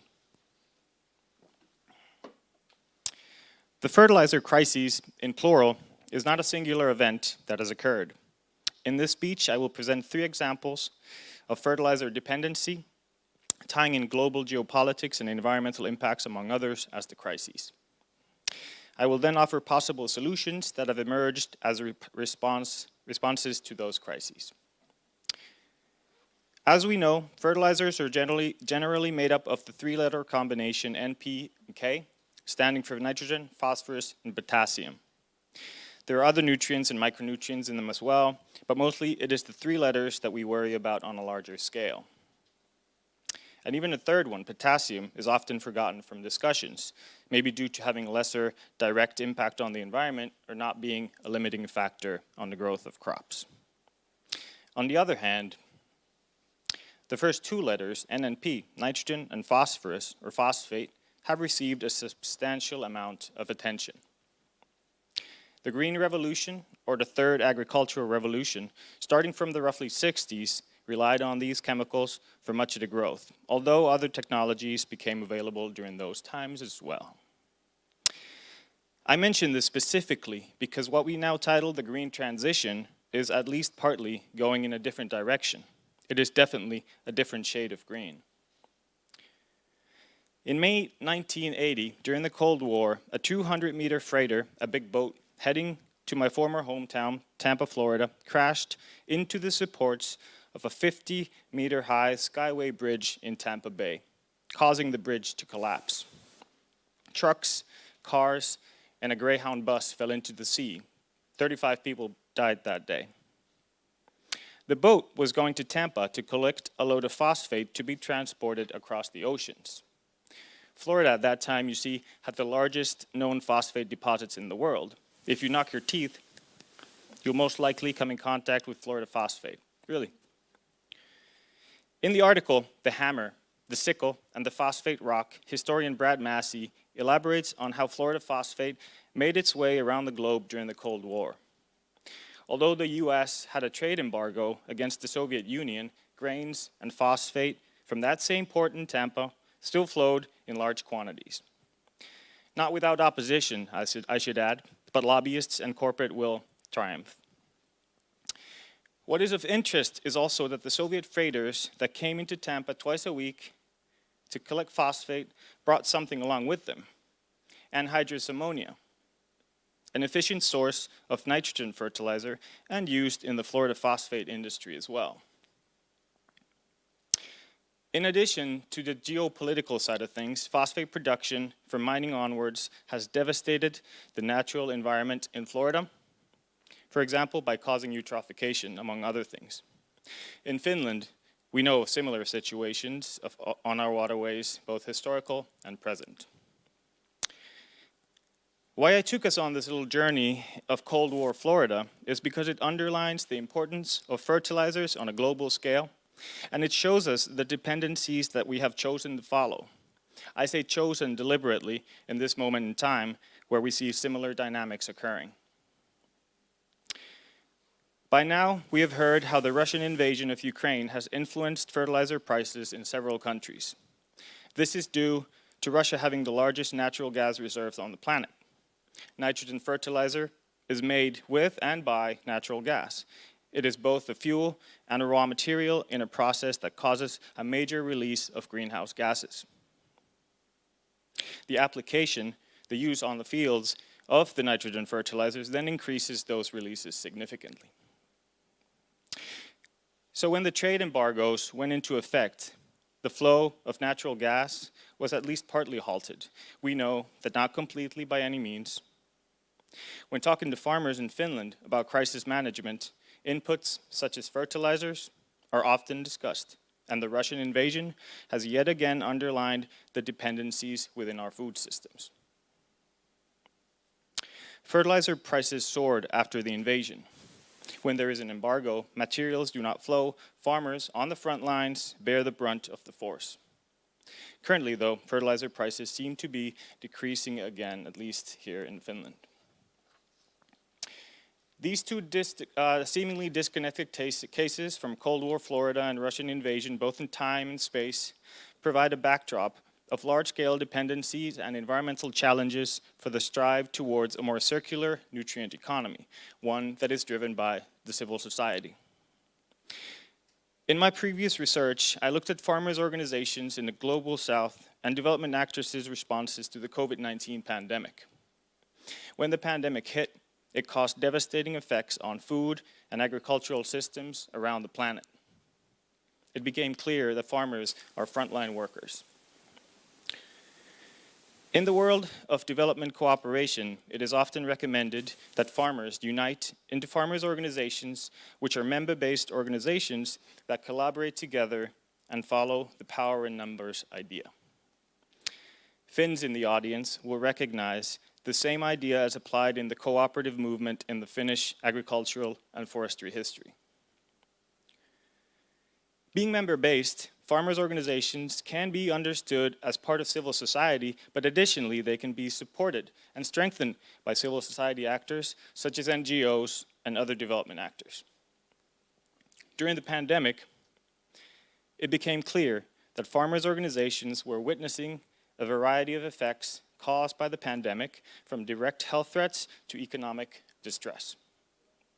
The lockdowns and border closures disrupted the food systems they were participating in as organizations and as farmer households. One of the most significant negative impacts of the pandemic-induced lockdowns was the lack of fertilizers. Many countries, many areas, and many farmers' organizations are dependent on important fertilizers as a way to provide nutrients for their crops. When that connection is disrupted, the local food systems can be at an immediate risk of, if not collapse, then major disturbance. The pandemic showed us that very clearly. In addition to physical availability, the increase in prices left fertilizers inaccessible to many. In this disjuncture, the pandemic altered how we conceptualize globalized food systems and brought about new thinking, or reinvigorated and strengthened existing ideas on how one should participate in them. Dependency on external inputs, here fertilizers, is a food system vulnerability. Subject to fluctuations in global geopolitics, as we have seen. To decrease that dependency and vulnerability, moving towards a more circular economy of nutrients is necessary. This can also be seen as a way to increase the resilience of farming systems, of landscapes. So during the pandemic, several farmers and farmers' organizations found themselves in a place where their daily operations could not continue business as usual. Solutions were needed to overcome the challenges, and the role of civil society became essential in the process. Farmers' organizations realized they needed local solutions for their farmer members who faced production difficulties. localization became a much more discussed topic, and localization includes ideas of circular nutrient economy. For example, although agroecology and diversification had been on the agenda of many organizations, the pandemic gave a push that some would say is necessary in order for local nutrient solutions to spread. This topic was also discussed in Finland. I've been doing research interviews this past few months with Finnish farmers. Many were worried about the rise of fertilizer prices, unsurprisingly. But not all of them. I specifically remember a farmer talking about how the prices have generally gone up, and then added, well, it does not really matter to us directly since we don't use chemical fertilizers. But moving to a more circular nutrient economy approach or a farming system without chemical fertilizers does not happen overnight. This is why it is important to emphasize the concept of transition in the green transition. During the pandemic, many farmers' organizations promoted ideas and ways of going into more localized modes of production while supporting farmers with necessary inputs to cope within their current systems. Growing food by way of circular nutrient management is not a simple task and requires careful thought and planning. This planning can and should be supported by civil society. We know that organized farmer groups such as cooperatives, cooperative unions, and other forms of organization can reach vast amounts of farmers, millions of farmers. These organizations, as members of civil society, but also supported by civil society, are possibly the key in the strive towards circularity in nutrient management in the landscapes they occupy. It has been recognized that civil society is in an important position in relation to knowing the needs and challenges that are faced on the ground. This knowledge transfer is essential in finding and supporting local solutions. It is crucial in order to co-create resilience and decrease dependencies. The question is, are we doing enough? Are we supporting agricultural producers and their opportunities to strengthen local nutrient cycles to a degree that makes a difference? This has to be considered beyond agronomical approaches. The structures of the globalized food system must be taken into consideration. As my last point, I'll say, let's become better at listening to civil society and farmers who have their ear to the ground and can offer a way in which to catalyze the transition towards a circular economy of nutrients. Resilience is always relational, founded on connections and relationships. And to foster a circular nutrient economy as a way to increase resilience, those connections and relationships need to be strengthened. Thank you.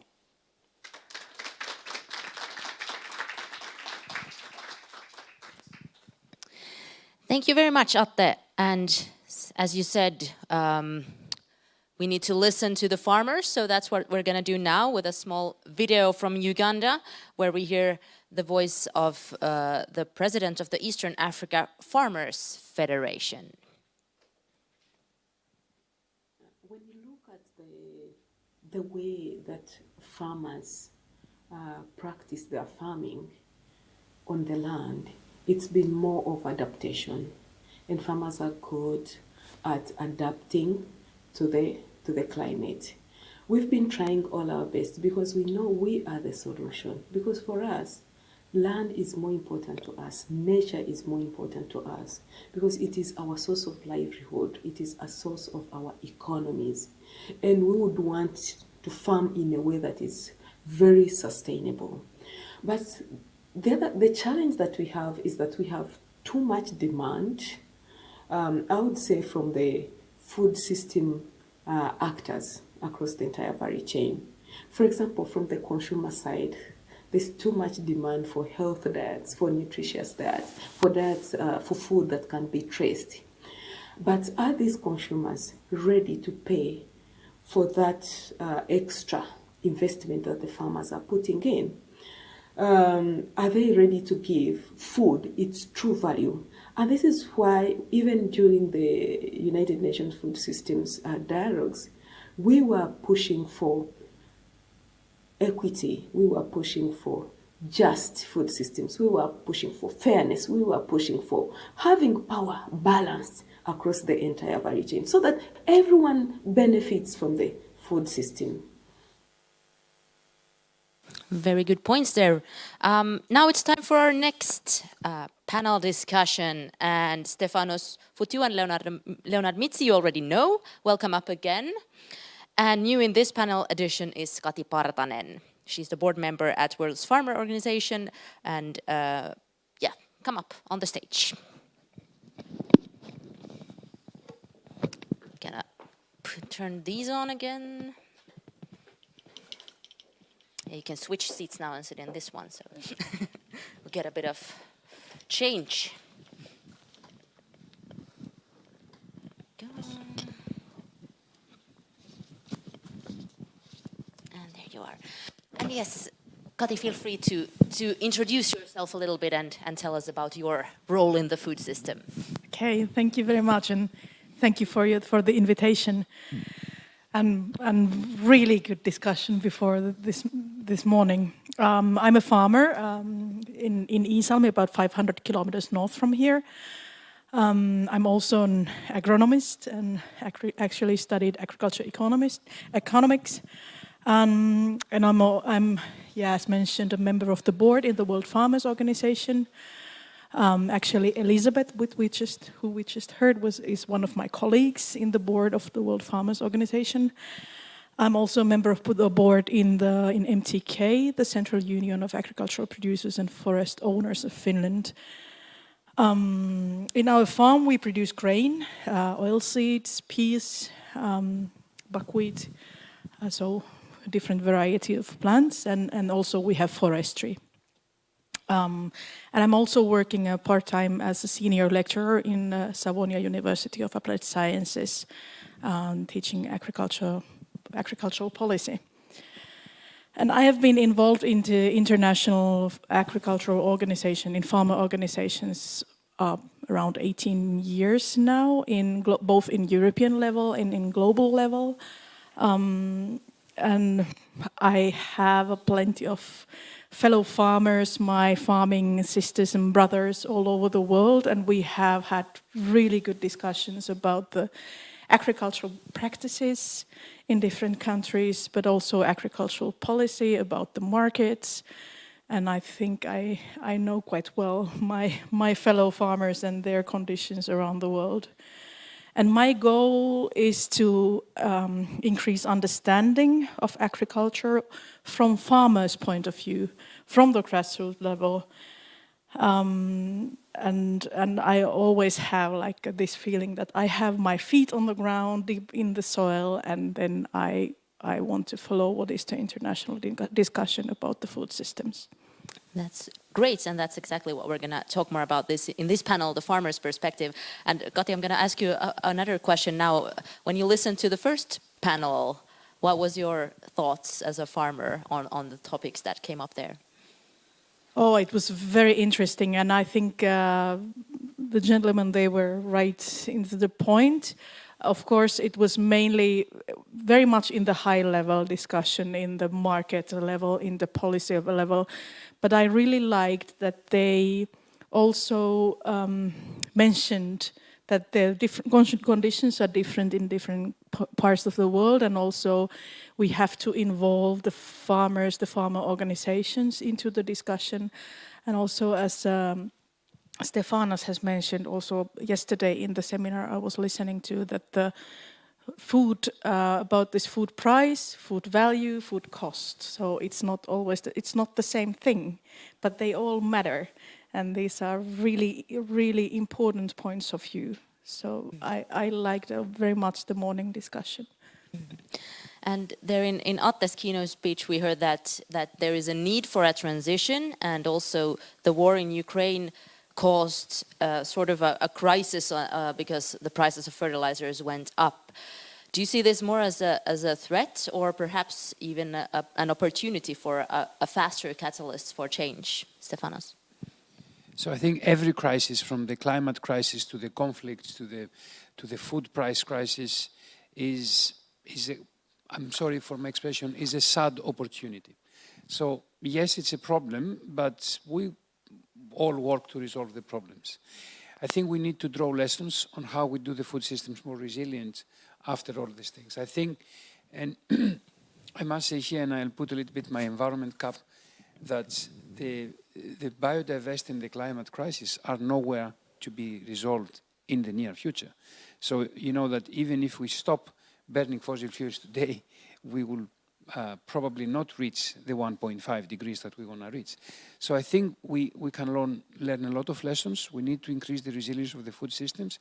And I think that a positive message we got now from countries that we talk after the Food System Summit is that they do realize that there's no more time to hide behind our finger, you know.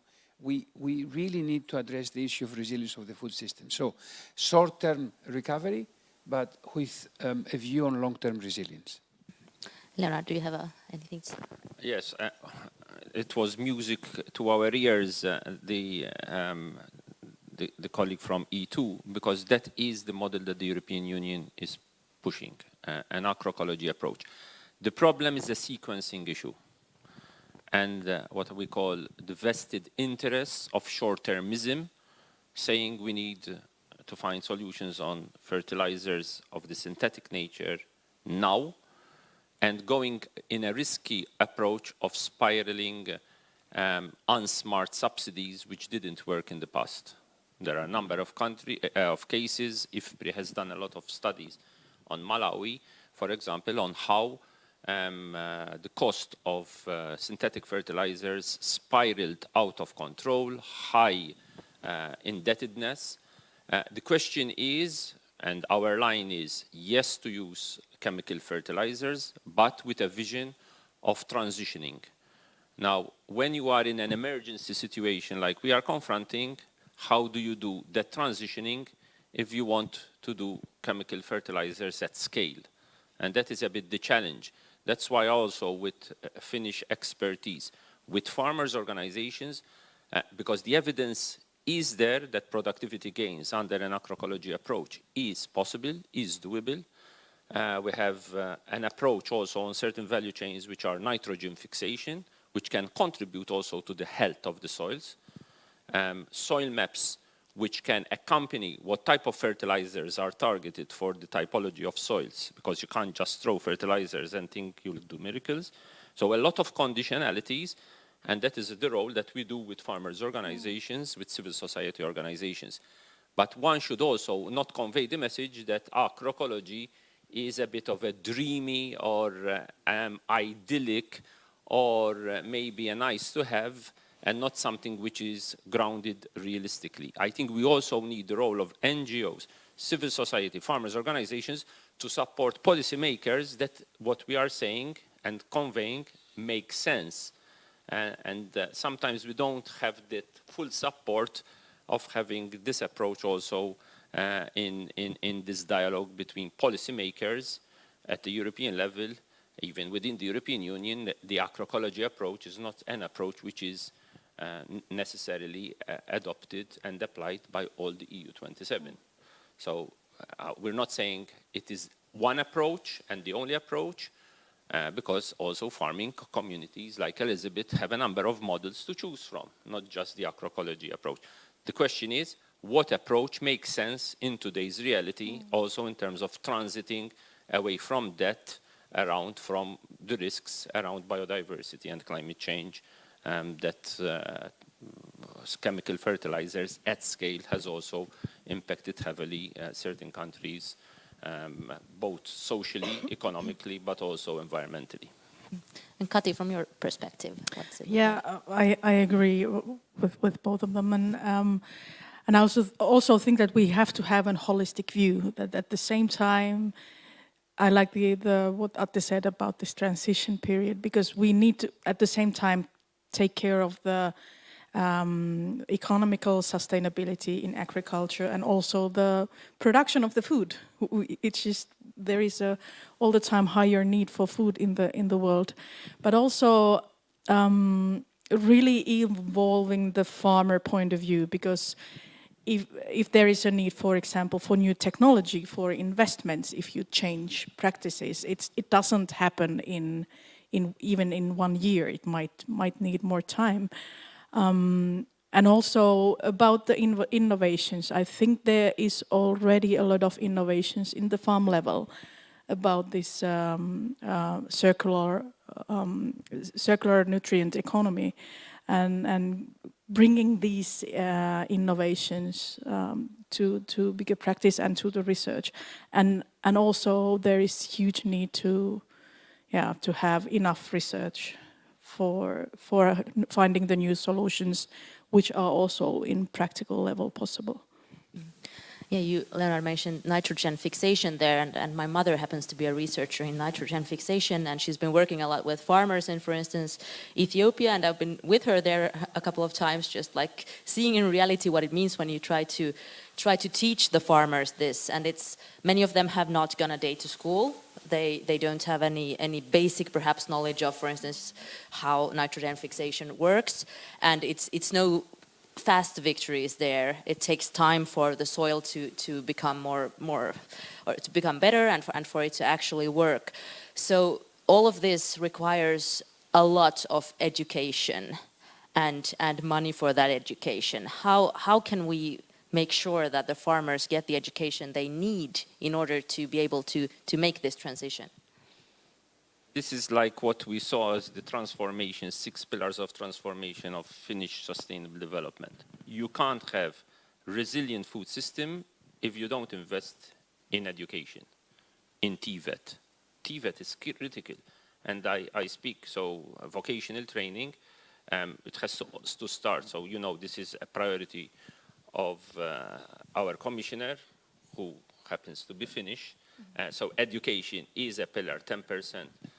Is being invested on education, so starting at primary, secondary, post-secondary and technical, giving the right skills base to farming communities, but also to the youth. You can't have business in agribusiness if you don't have the education and TVET skills. I'm not speaking about high-end research or the Luke type of research. It has also to be farmer-based, but linking both together. That is also what we are trying to do in our research portfolio, which is bottom-up, where you have peers showing that results, because what do farmers want? They want to show that results make economic sense, that they also help them get out of the indebtedness of unsmart subsidies. So it is also our role to get that landscape of skills, of research, of technology, of digital applications. The role of digital tools is very important. But I think the opportunities we will have is with the younger population, not necessarily with 60, 70-year-olds, and try to make business out of African agriculture. I think there is an opportunity, and it can't be missed. What is important is that we use the evidence to show that this is not a dream, but a reality that can also make economic sense. Stefanos, Tati first. Yeah, I would also highlight the importance of education and advisory. And yes, youth, but I also would like to raise up the women access to education and training and advisory for women, which is usually very low in developing countries, especially in Africa. And there are good solutions. For example, farmer organizations. I was involved a couple of years ago in Zambia. There was a farmer organization organizing an advisory round in different farms for women farmers.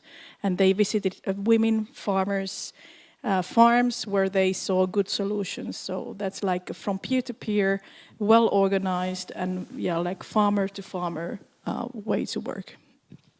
Stefanos. I wanted to add the two things, you said that the farmer to farmer and peer to peer, and the fact that education is needed, but it's the method.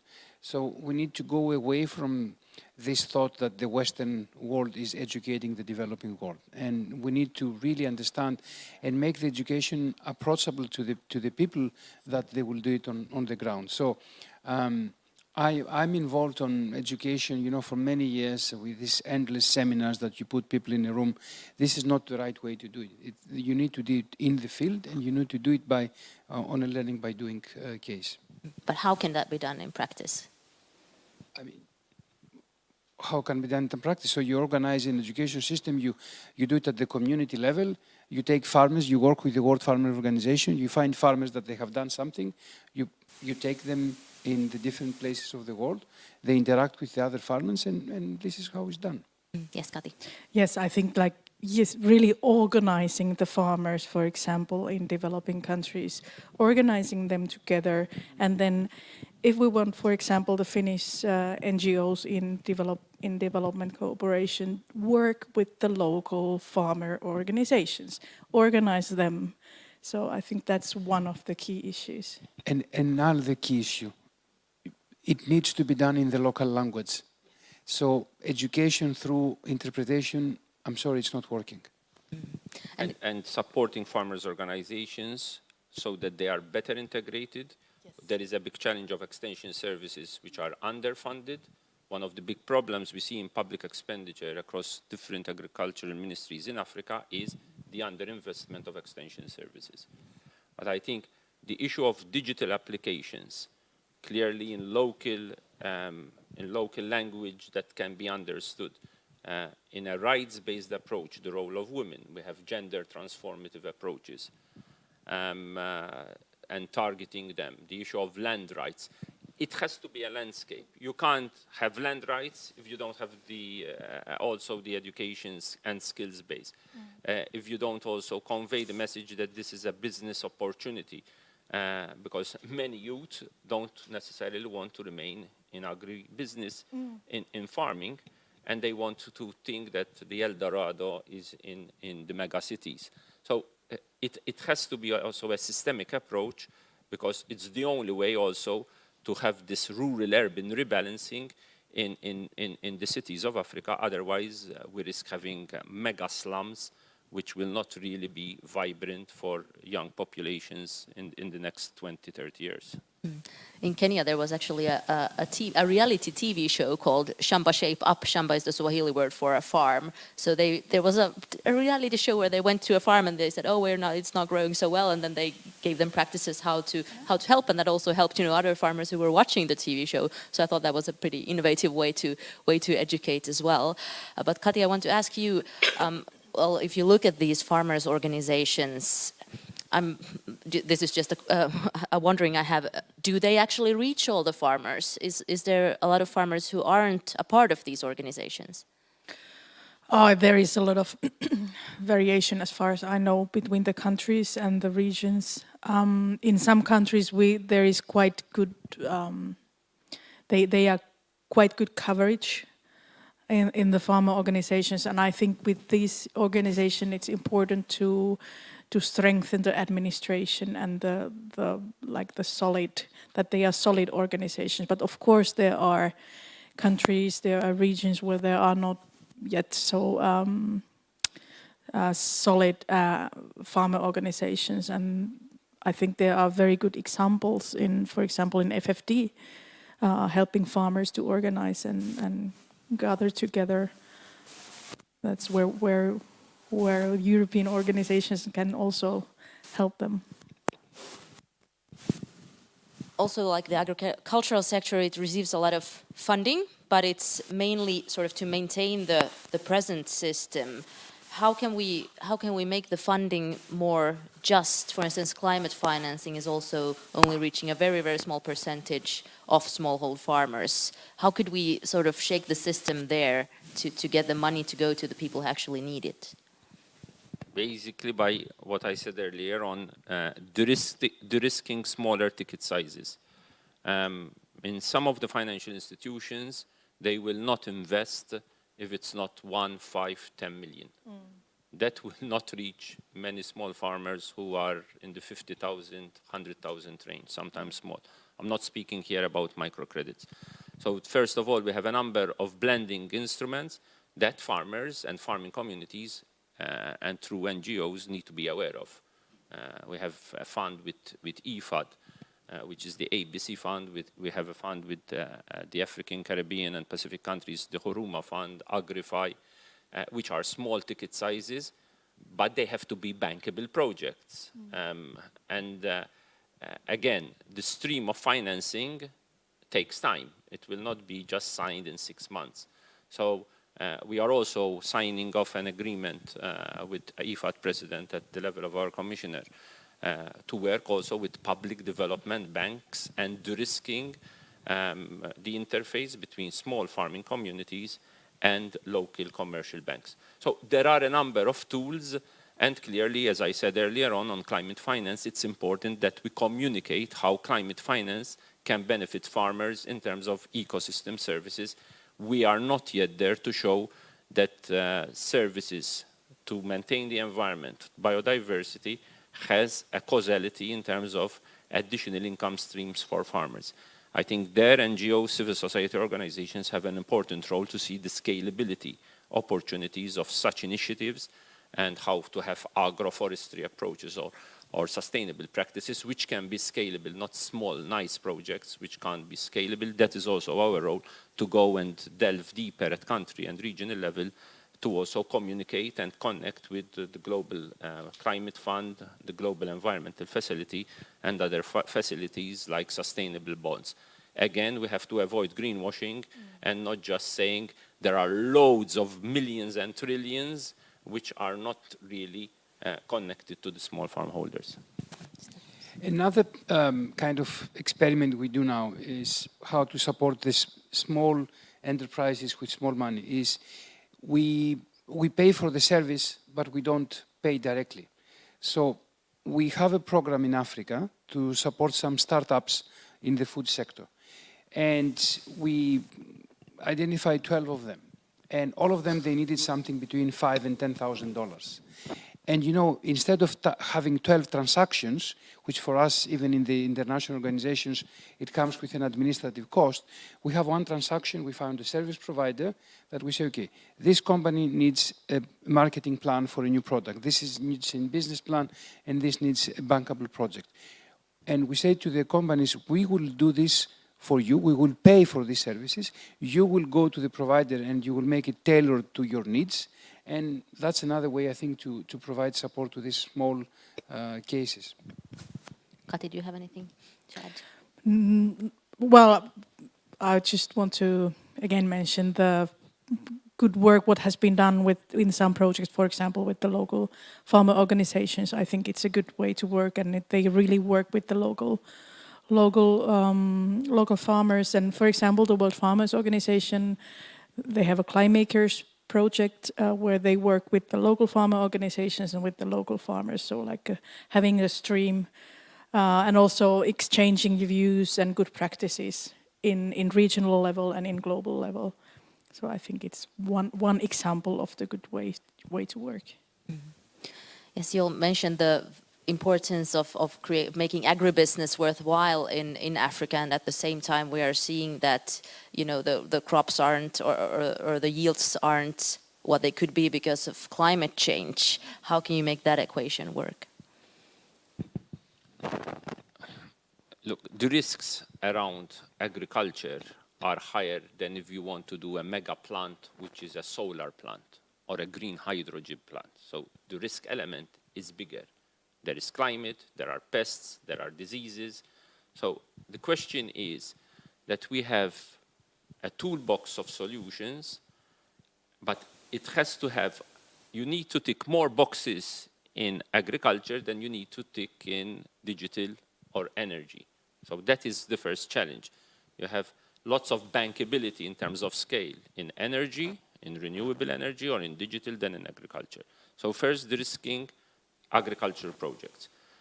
And then creating the landscape from skills to research to technology, digital, adaptable solutions in terms of pests and diseases. The solutions are there. The question is, what is the risk appetite of young people, of women-led organizations with all the constraints? Even if we tackle all the constraints from land titling to skills-based, it's not automatic that you will have a windfall of opportunities compared to other sectors. However, we think that if you create those framework conditions and you have a government which has smart policy making, which is inclusive, and there are a number of countries, including and especially in Eastern and Southern Africa, where the traction is positive. Clearly, if you have a country which has conflict, which is ridden with corruption, which has bad governance, then whatever you do is a bit a lost opportunity. Yeah, I would like to come back to what Jyrki Niemi said in the previous panel about this. Well, especially in developed countries, the agriculture is very capital it's attached and capital reliant, and at the same time the profits are low, and the risks are high, and the risks have been rising, especially in Africa, in Oceania, in Asia.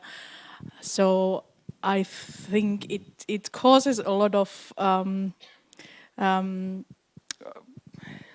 it feels for young people especially all the time more difficult to enter to the business, because if the profits are low, if the risks are high, if it's very capital intensive, you have to invest a lot before entering. So I think this is things what we have to solve. And very important is that we should create a view, we should have a realistic view that agriculture is profitable, because without that view we just will not have any farmers anymore. And at the same time we're dealing with high risks, as you said, in the climate change. So they are not easy solutions, but I think with fair markets, with balanced power in the food system, and with the research and education and training, advisory, these can be solved, the problems. But there is not one silver bullet solving everything. But I think these are all the views that we have to keep in mind. What was it for you personally that or what makes you keep on being a farmer? What makes you see it as a profitable thing? Originally I was not supposed to be a farmer. I'm from the farm. My parents were dairy farmers, and I saw that it's a hard job. They were working every day, 3 days a year. But on the other hand, when I was around 18 years old and thinking about what do I want to do when I grow up, I realized that to me agriculture is the most important job in the world. And then I just thought that, okay, I really want to be, if not a farmer, then at least work for the farmers. And then I met my husband in the farming school. So for him, it was basically the only choice to take over his parents' farm. And for us, it was like a natural thing. But we both have been trained for agriculture, and for us, it was a lot of values, about the values that this is what we want to do. But of course, it has not been always very easy economically. I'm starting to think here we'll talk a lot about the global food systems and, you know, how should food be produced and how can it be made more sustainable. But how fragile actually is it if what you're talking about now here, that, you know, there aren't really that many people who want to be farmers anymore, there isn't a profit. How big of a risk is that for the sustainability or resilience of the global food system? Stefanos? So, I mean, some of the small farmers, they need to become entrepreneurs, because there's a difference between a farmer and an entrepreneur. Not all small farmers could become entrepreneurs. It's impossible, I think, yeah? But I think how you empower them to understand how they create added value. And that's the thing. And not being, if you want, victims of a market that just takes their product and creates the added value and they don't give them the added value. You know, I mean, the fair trade thing is a very old discussion. It started happening. Even with the fair trade, if you see the numbers, I'm surprised. I mean, a fair trade provider wanted to convince me that the fact that he's giving half a dollar per kilo, which then sells for $6.5, it's fair trade. It's not. So I think we need, and Leonard talked about the rights-based approach, so we need to apply this rights-based approach on doing small-scale and local entrepreneurship.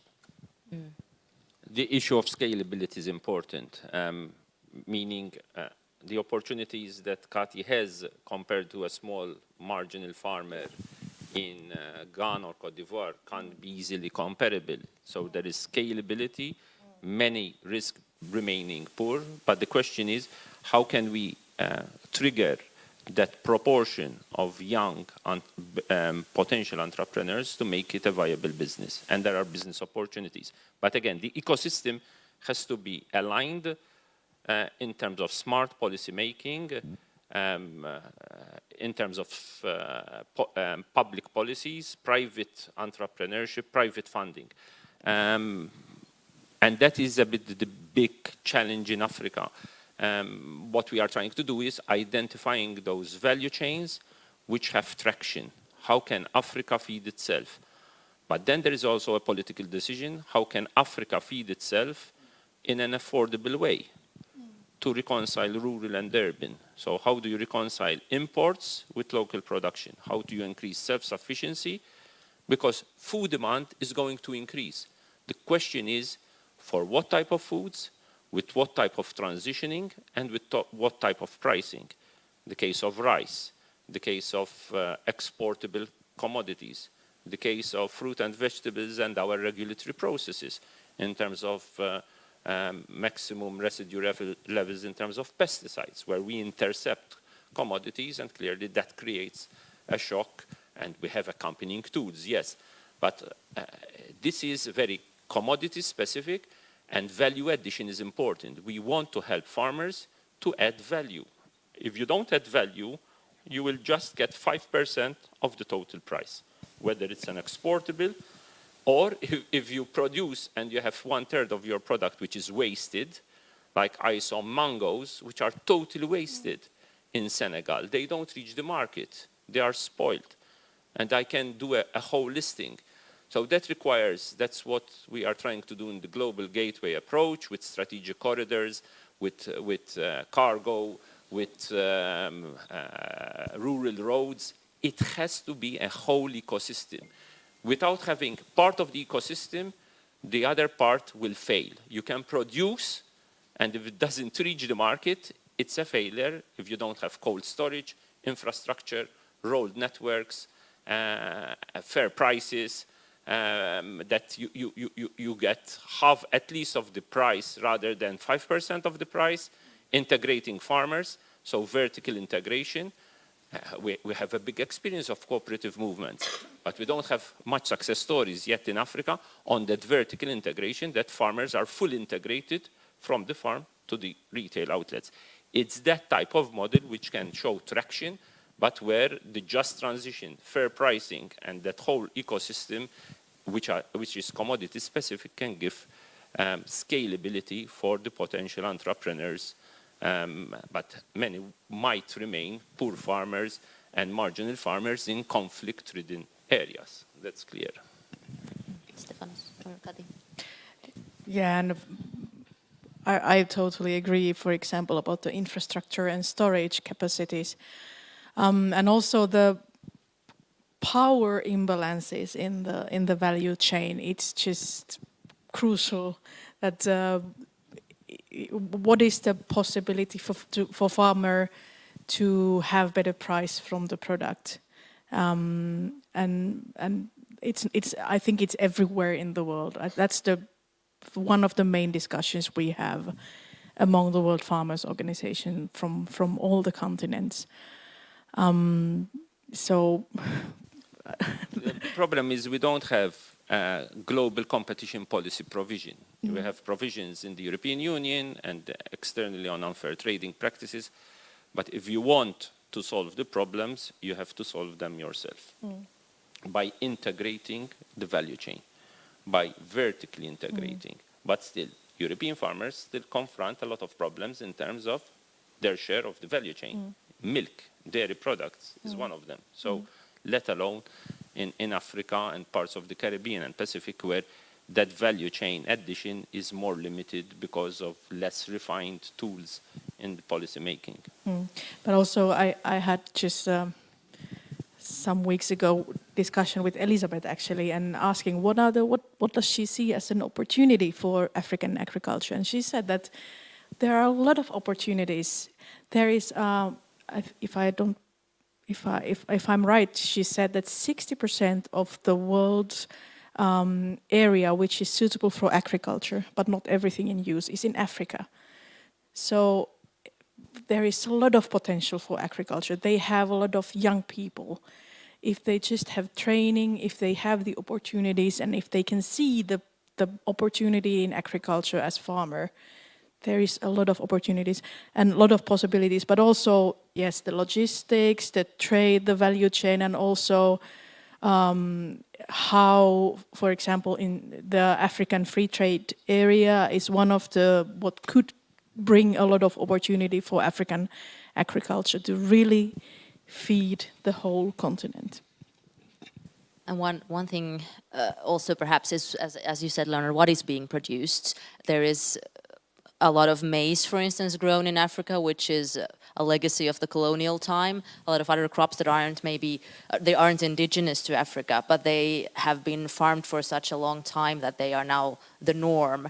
And there was, I was doing a story when I lived in Kenya just about this, and how now for the upcoming middle class, they see a value in buying again sort of the indigenous greens and going back to what used to be the real African food. And how can we sort of encourage that food that is actually, that it makes sense to grow in Africa, that makes sense to use the area to grow, because maize uses a lot of space and it doesn't really give you that much yield. How can we sort of encourage that without again coming from the outside and telling them like, this is what you need to do?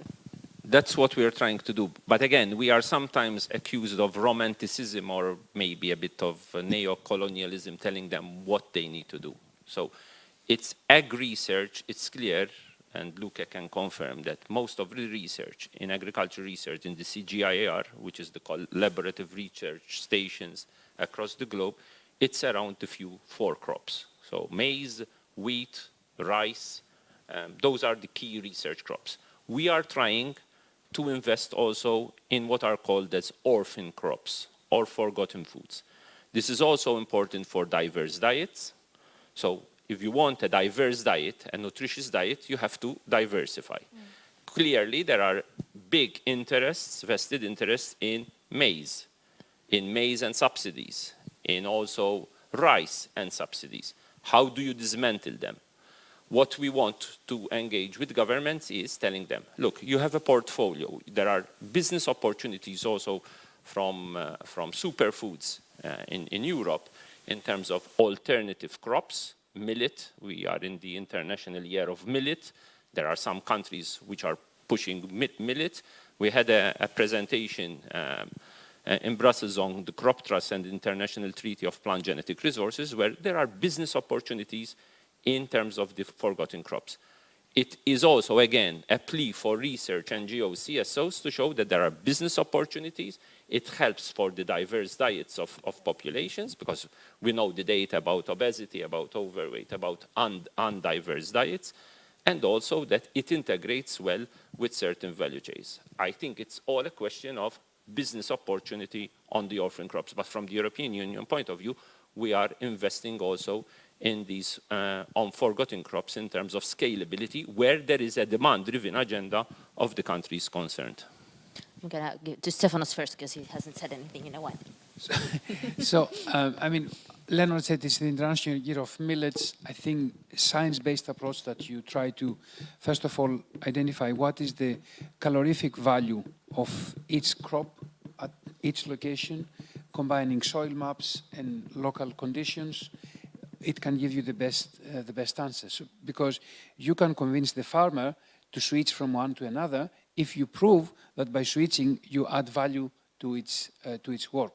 And this value could be, higher productivity, could be higher value of the product, or even lower cost, which is a forgotten factor sometimes, because we are focusing so much on the price of the product, but we are forgetting the cost. So if you do soil maps, and the soil maps tell you that you can grow this kind of crop here, with probably 50% less of the fertilizers used for maize, that's something you need to advocate. The thing is that we need this kind of very systemic approach on what we study. And here is how research can help local decision making. So it's not only the global research about the commodities and the value chains, but the local research. And that's something that FAO is working on a lot with the offices we have on the ground to not to tell to the farmers what to do, but to give the evidence so they can make the decisions that they will be profitable for them. Kati. I fully agree. That was what I was about to say, that it has to be profitable, from both from the cost and the benefit side, and also technically or technologically possible to cultivate. So that's the most important factor in attracting people to cultivate those and many plants. are climate resilient. So they are resilient to shocks, climatic shocks, compared to, say, the mainstream commodities, which clearly have a more difficult solutions in terms of drought resistant or strains. You enter into areas of GMOs, genetic editing, which is more and more complicating from a regulatory point of view. And another thing is you can look at the global trends on nutrition. So, legumes are becoming more important than what they used to be 10 and 20 years ago. So you could even tell them that you might have a market opportunity here, not for today, but maybe for the near future, which is 1 or 2 years to come up and take a part of the market that it's developing right now. Yeah. Plant protein for us is a big portfolio in the Sahel and the Sahelian belt with French interest clearly linked to the Great Green Wall. Again, Team Europe, how many European countries want to invest in plant proteins, linking it to the Great Green Wall, hence biodiversity, desertification.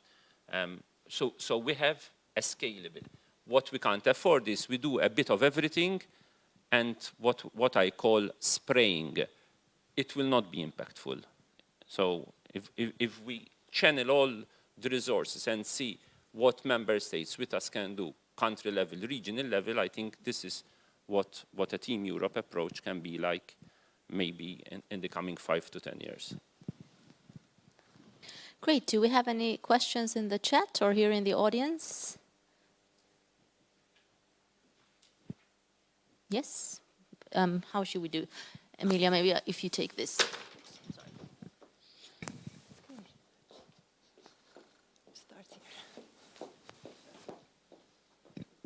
Okay, thank you for the interesting discussion. I'm Sanna Taivalma, advisor for agriculture and rural development issues in the Minister for Foreign Affairs. So I go a little bit back on the discussion. So we were discussing about the farmers' organization reaching the farmers for skills development. But how about the extension system in developing countries? Because I think like 10, 20 years ago, all the donors were supporting government-led extension system in agriculture. So in high-income countries, the extension systems are now at least partly privatized, but also supported by governments.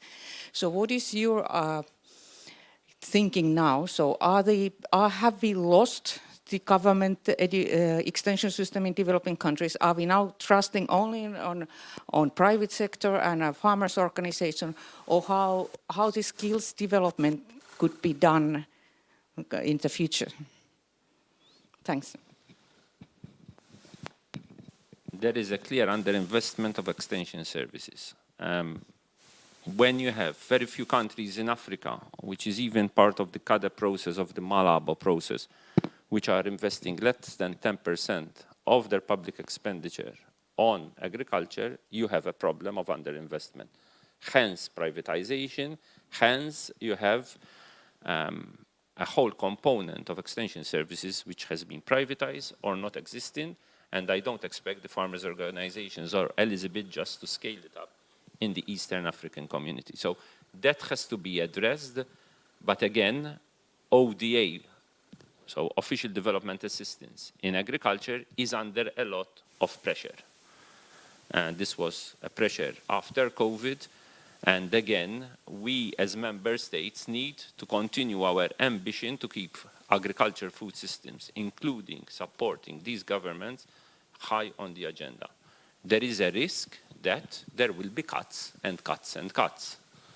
And so that is one of the issues is education, yes. Skills is important as part of the whole skill set, because we speak about vaccine manufacturing. You need the skill set for vaccine manufacturing in Africa. Same for agri-food systems. So a skill set for skills, but also extension services. And just doing privatization of extension services will not solve the problem. We know that.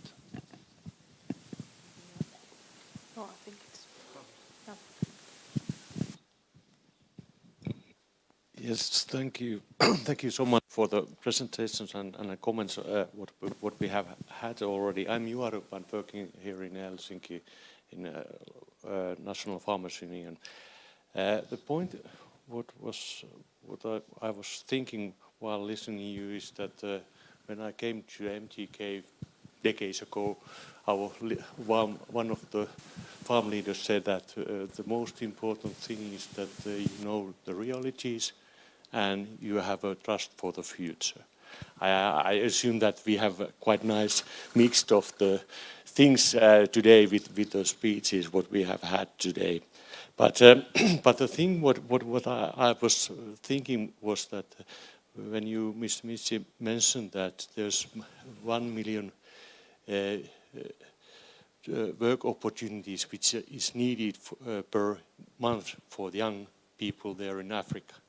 That is a good example that there's a huge diversity of development countries and areas, and especially there in Africa we have some challenges, like there was the report of Rural Africa, or Task Force for Rural Africa a few years ago.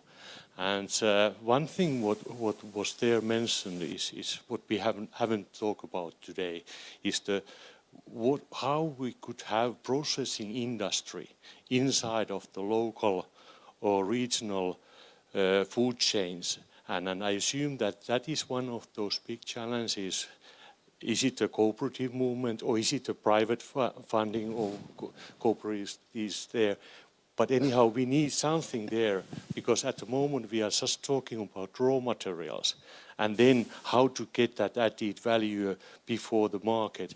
Then there's quite a big challenge. But anyhow, if you can elaborate a bit more that challenge, how you see the opportunities there. I can elaborate, because we just, on a value addition, we are just sent 3 reminders of updates to our delegations across Africa, so around 40 questionnaires of what are, I mentioned this yesterday and today, on how to prioritize which value chains. Today, we do a bit of everything. I made a list of value chains. There are around 15 value chains, which are broad value chains in most of the countries. So you have livestock, including dairy, hides and skins. You have some coffee where it's coffee, cocoa, cashew nuts, fruit and vegetables, the whole range, aquatic when it is aquaculture or wild fisheries, and a whole range of other commodities, from millet to cassava to flour, fortification, infant foods. Today, we do a bit of everything in the countries. In a country like Nigeria, to 100 million, you do a bit of maybe 5-10 value chains. This will not do the trick of impact. It can do a bit short-termism, but it will not be impactful. So what we are telling delegations and the member states in Team Europe approach, what do we want to focus on? Do we want to focus on rice? Let's focus on rice. But if we want to focus on rice, it has to be in a regional African continental free trade area. Because whatever Senegal or Benin does, has also to be linked to what Nigeria might be positioning itself. Because otherwise you will not have that intra-regional dynamics. And you can throw money and it will not have the impact because you will have distortive effects if the countries are not aligned amongst themselves. So this requires a bit of smart thinking. Cashew nut is the traditional easy product. Why? Because today everyone sends cashew nuts processing in Vietnam and India, processed, value addition doesn't happen in Africa. So that is an easy low-hanging fruit. Cocoa difficult because of you can't have scalable chocolate production in high temperature conditions, even though you can have some chocolate manufacturing. Fruit and vegetables, very important. You have a whole range of fruit and vegetables if you tackle food loss and waste. But again, you need strategic corridors, you need road infrastructure, you need storage, same for dairy.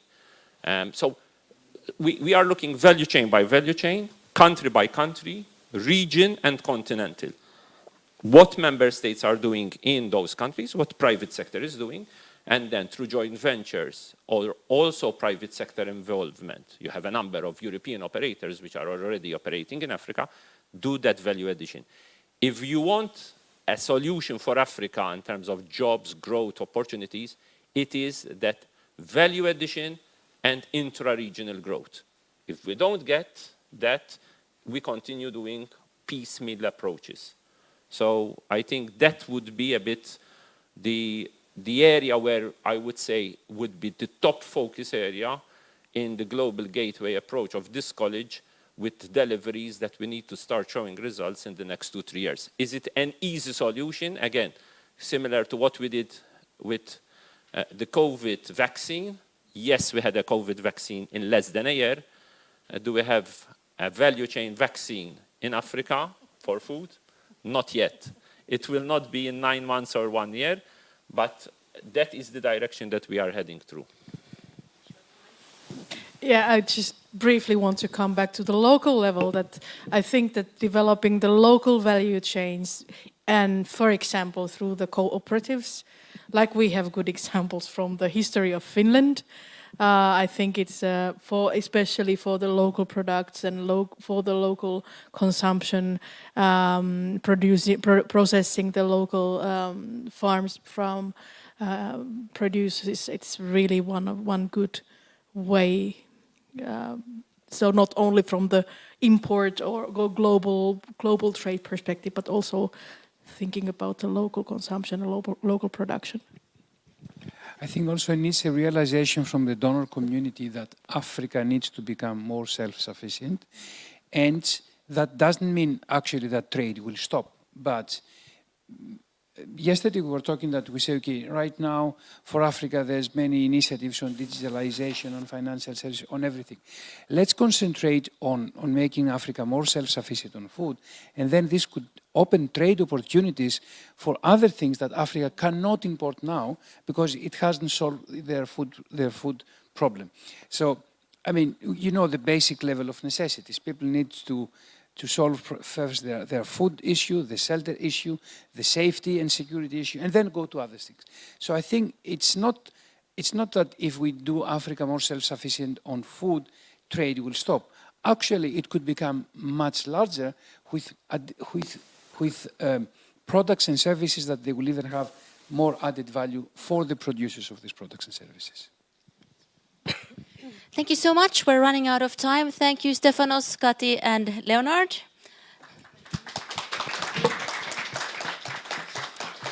And also thank you on my part to all of you who have been here with us today, both in person and online. And now wrapping up this seminar is Rilli Lappalainen, Director of Sustainable Development at the Finnish development NGOs, Fingo. Welcome. Thank you all of you. And doing some kind of wrap-up in 5 minutes about this whole seminar is quite a challenge. So don't kill me if I'm not really pointing all the points here. I'm just trying to summarize about that. But I'm starting on that too much food in somewhere and too little food on the other places. I think that's really is the dilemma where we started discussing about that. And indeed, we didn't solve that yet, but I think that we got quite a good solutions on that. But then in the end, I would just to make the bridge on that, what was just somehow tackled in the end, which is a little bit on that we are looking for about the quick solutions, something really here now, immediately, but we know that exactly it's not really happening in very, very quickly. So that exactly is really showcasing about these challenges, what especially with the food we are having at the moment. Because definitely we all need to eat every single day, but how to really make it in a sustainable way, in a fair way, it really takes time, and you can't really change the system in, especially thinking about the farming, it doesn't really happen in one night. So that's really is the dilemmas. And how we are going to find out about the solutions is that I think we all agreed on that how exactly Eva was underlining about this systematic approach. We definitely have the strategic compass.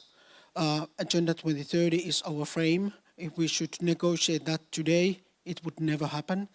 But luckily we have it, and that's perhaps the best safety net what we're having at the moment. And not only focusing in one of the goals, but really having this, exactly the whole preamble, the whole philosophical approach of the Agenda 2030, and then really having the pointers as well on the food, linking to the other goals, and through these economical, social and environmental lenses is really important one. And especially when we are talking about the food, is really the leave no one behind. How can we really make sure that exactly everyone has enough healthy food wherever he or she is living? I think that's really is the key target for us, and this is the goal where we have to really point and then put the focus on. There were a lot of challenges raised during today. There were quite a lot about the power balance, how it's happening, who has the power in the world, who decides exactly. And then one of the good examples, for example, is the fertilizers, that how exactly the couple of the big companies can really play the show and not really taking account about not at all the leave no one behind principle. There's definitely a point that the farmers don't live what they are trying to earn on that, so it's definitely one of the challenges how we can really motivate the people also take that as a job and really committed on the long-term work on there. We definitely have the regulations, good and bad ones as well, and that comes on that level that where exactly the decisions are going to be made. Is it in the global forum or is it in the local level? All of those levels need to be understood. But moving to the solutions, I was really happy because that was the part what I got main points here, so it was really good as well. So they were definitely talking about the peer learning, where definitely we need to learn from each other how exactly the good innovations are going to be solved in and created in the local levels. So that's the peer learning is one. Education, I think that was really important point. Not in that way that there are skills and knowledge for those who are producing the food, but I think it's also for all of us to understand the system so that we really know that what is behind when the milk is coming to the supermarket. So there's really a lot of understanding what I think that need to be communicated as well. And I think that we all has a role to play on that point. There were quite a lot of focus on youth, future generations, women, especially on that. Also about the multi-stakeholder approach, we need to collaborate much more, not being in the silos. So that's one of the points. We need to have the innovations. And then about the money, that's always what needs to be pointed out as well, is that there are already at least a good tries going on. And one of the examples is the Team Europe initiative, which could be something. And I think that for the Finns it's quite obvious, but I know that many colleagues in other countries, there's some kind of collaboration between different actors. It's not at all very daily like it is for us. And I'm now perhaps talking here more as a president of Concordes as well, because that's internally what we're having the same challenges on there. But we need to have the flexibility with the funding as well, because in many cases it's in the siloed, it's really fixed in some certain activities, but the much more flexibility, and like the examples during the COVID really helps quite a lot of implementers to really find the new solutions and then really be much more creative. So perhaps the point for the next generation politicians to think about and civil servants as well. Perhaps the one important point is the hope, what Eva mentioned in the beginning.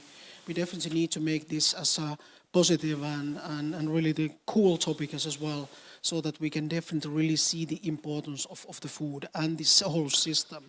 So that leads me on that what we have to do more is really that there has to be much more opportunities to dialogue, to discussing with each other, learning all the time, so finding the new solutions on that and explaining what the whole system is, so that we can really find the solutions as well for the future. And because we are going to have the elections in national level pretty soon, and the next year in the European level as well, I think that this is one of the points what we can test the candidates who want to be the politicians as well, that how well they are aware about these points, what we have discussed today. I think of all of us, we can be, as citizens, we can challenge the candidates, we can challenge the parties at the moment, that how much they are really aware about what really happens in the local and in the global level, because we are so united. There's not the food problem somewhere else, it's here in Finland as well. And I think that's one of the points which I'm really encouraging all of us to take our hat as active citizen and making more noise on that. And then talking about the ecosystems, because I think that's the only way how we can really find the solutions. But these are just for some kind of thoughts what I wrap up, and I think that there were many others, so sorry not pointing those out just now, but I think that it was really rich and fruitful discussions. So on behalf of the organizers, I'm more than happy to thank you, especially for our keynote speakers, all those who make the presentations. Also our moderator, thank you very much for your good work on that. Thank you for the audience here in the room, but also online. Hopefully you enjoyed. And of course, last but not least, my dear colleagues, Tina as well in the FFD, but also Emilia and the others from Fingo who make this happen. So thank you all of you, and have a lovely sunny day in Helsinki. Thank you.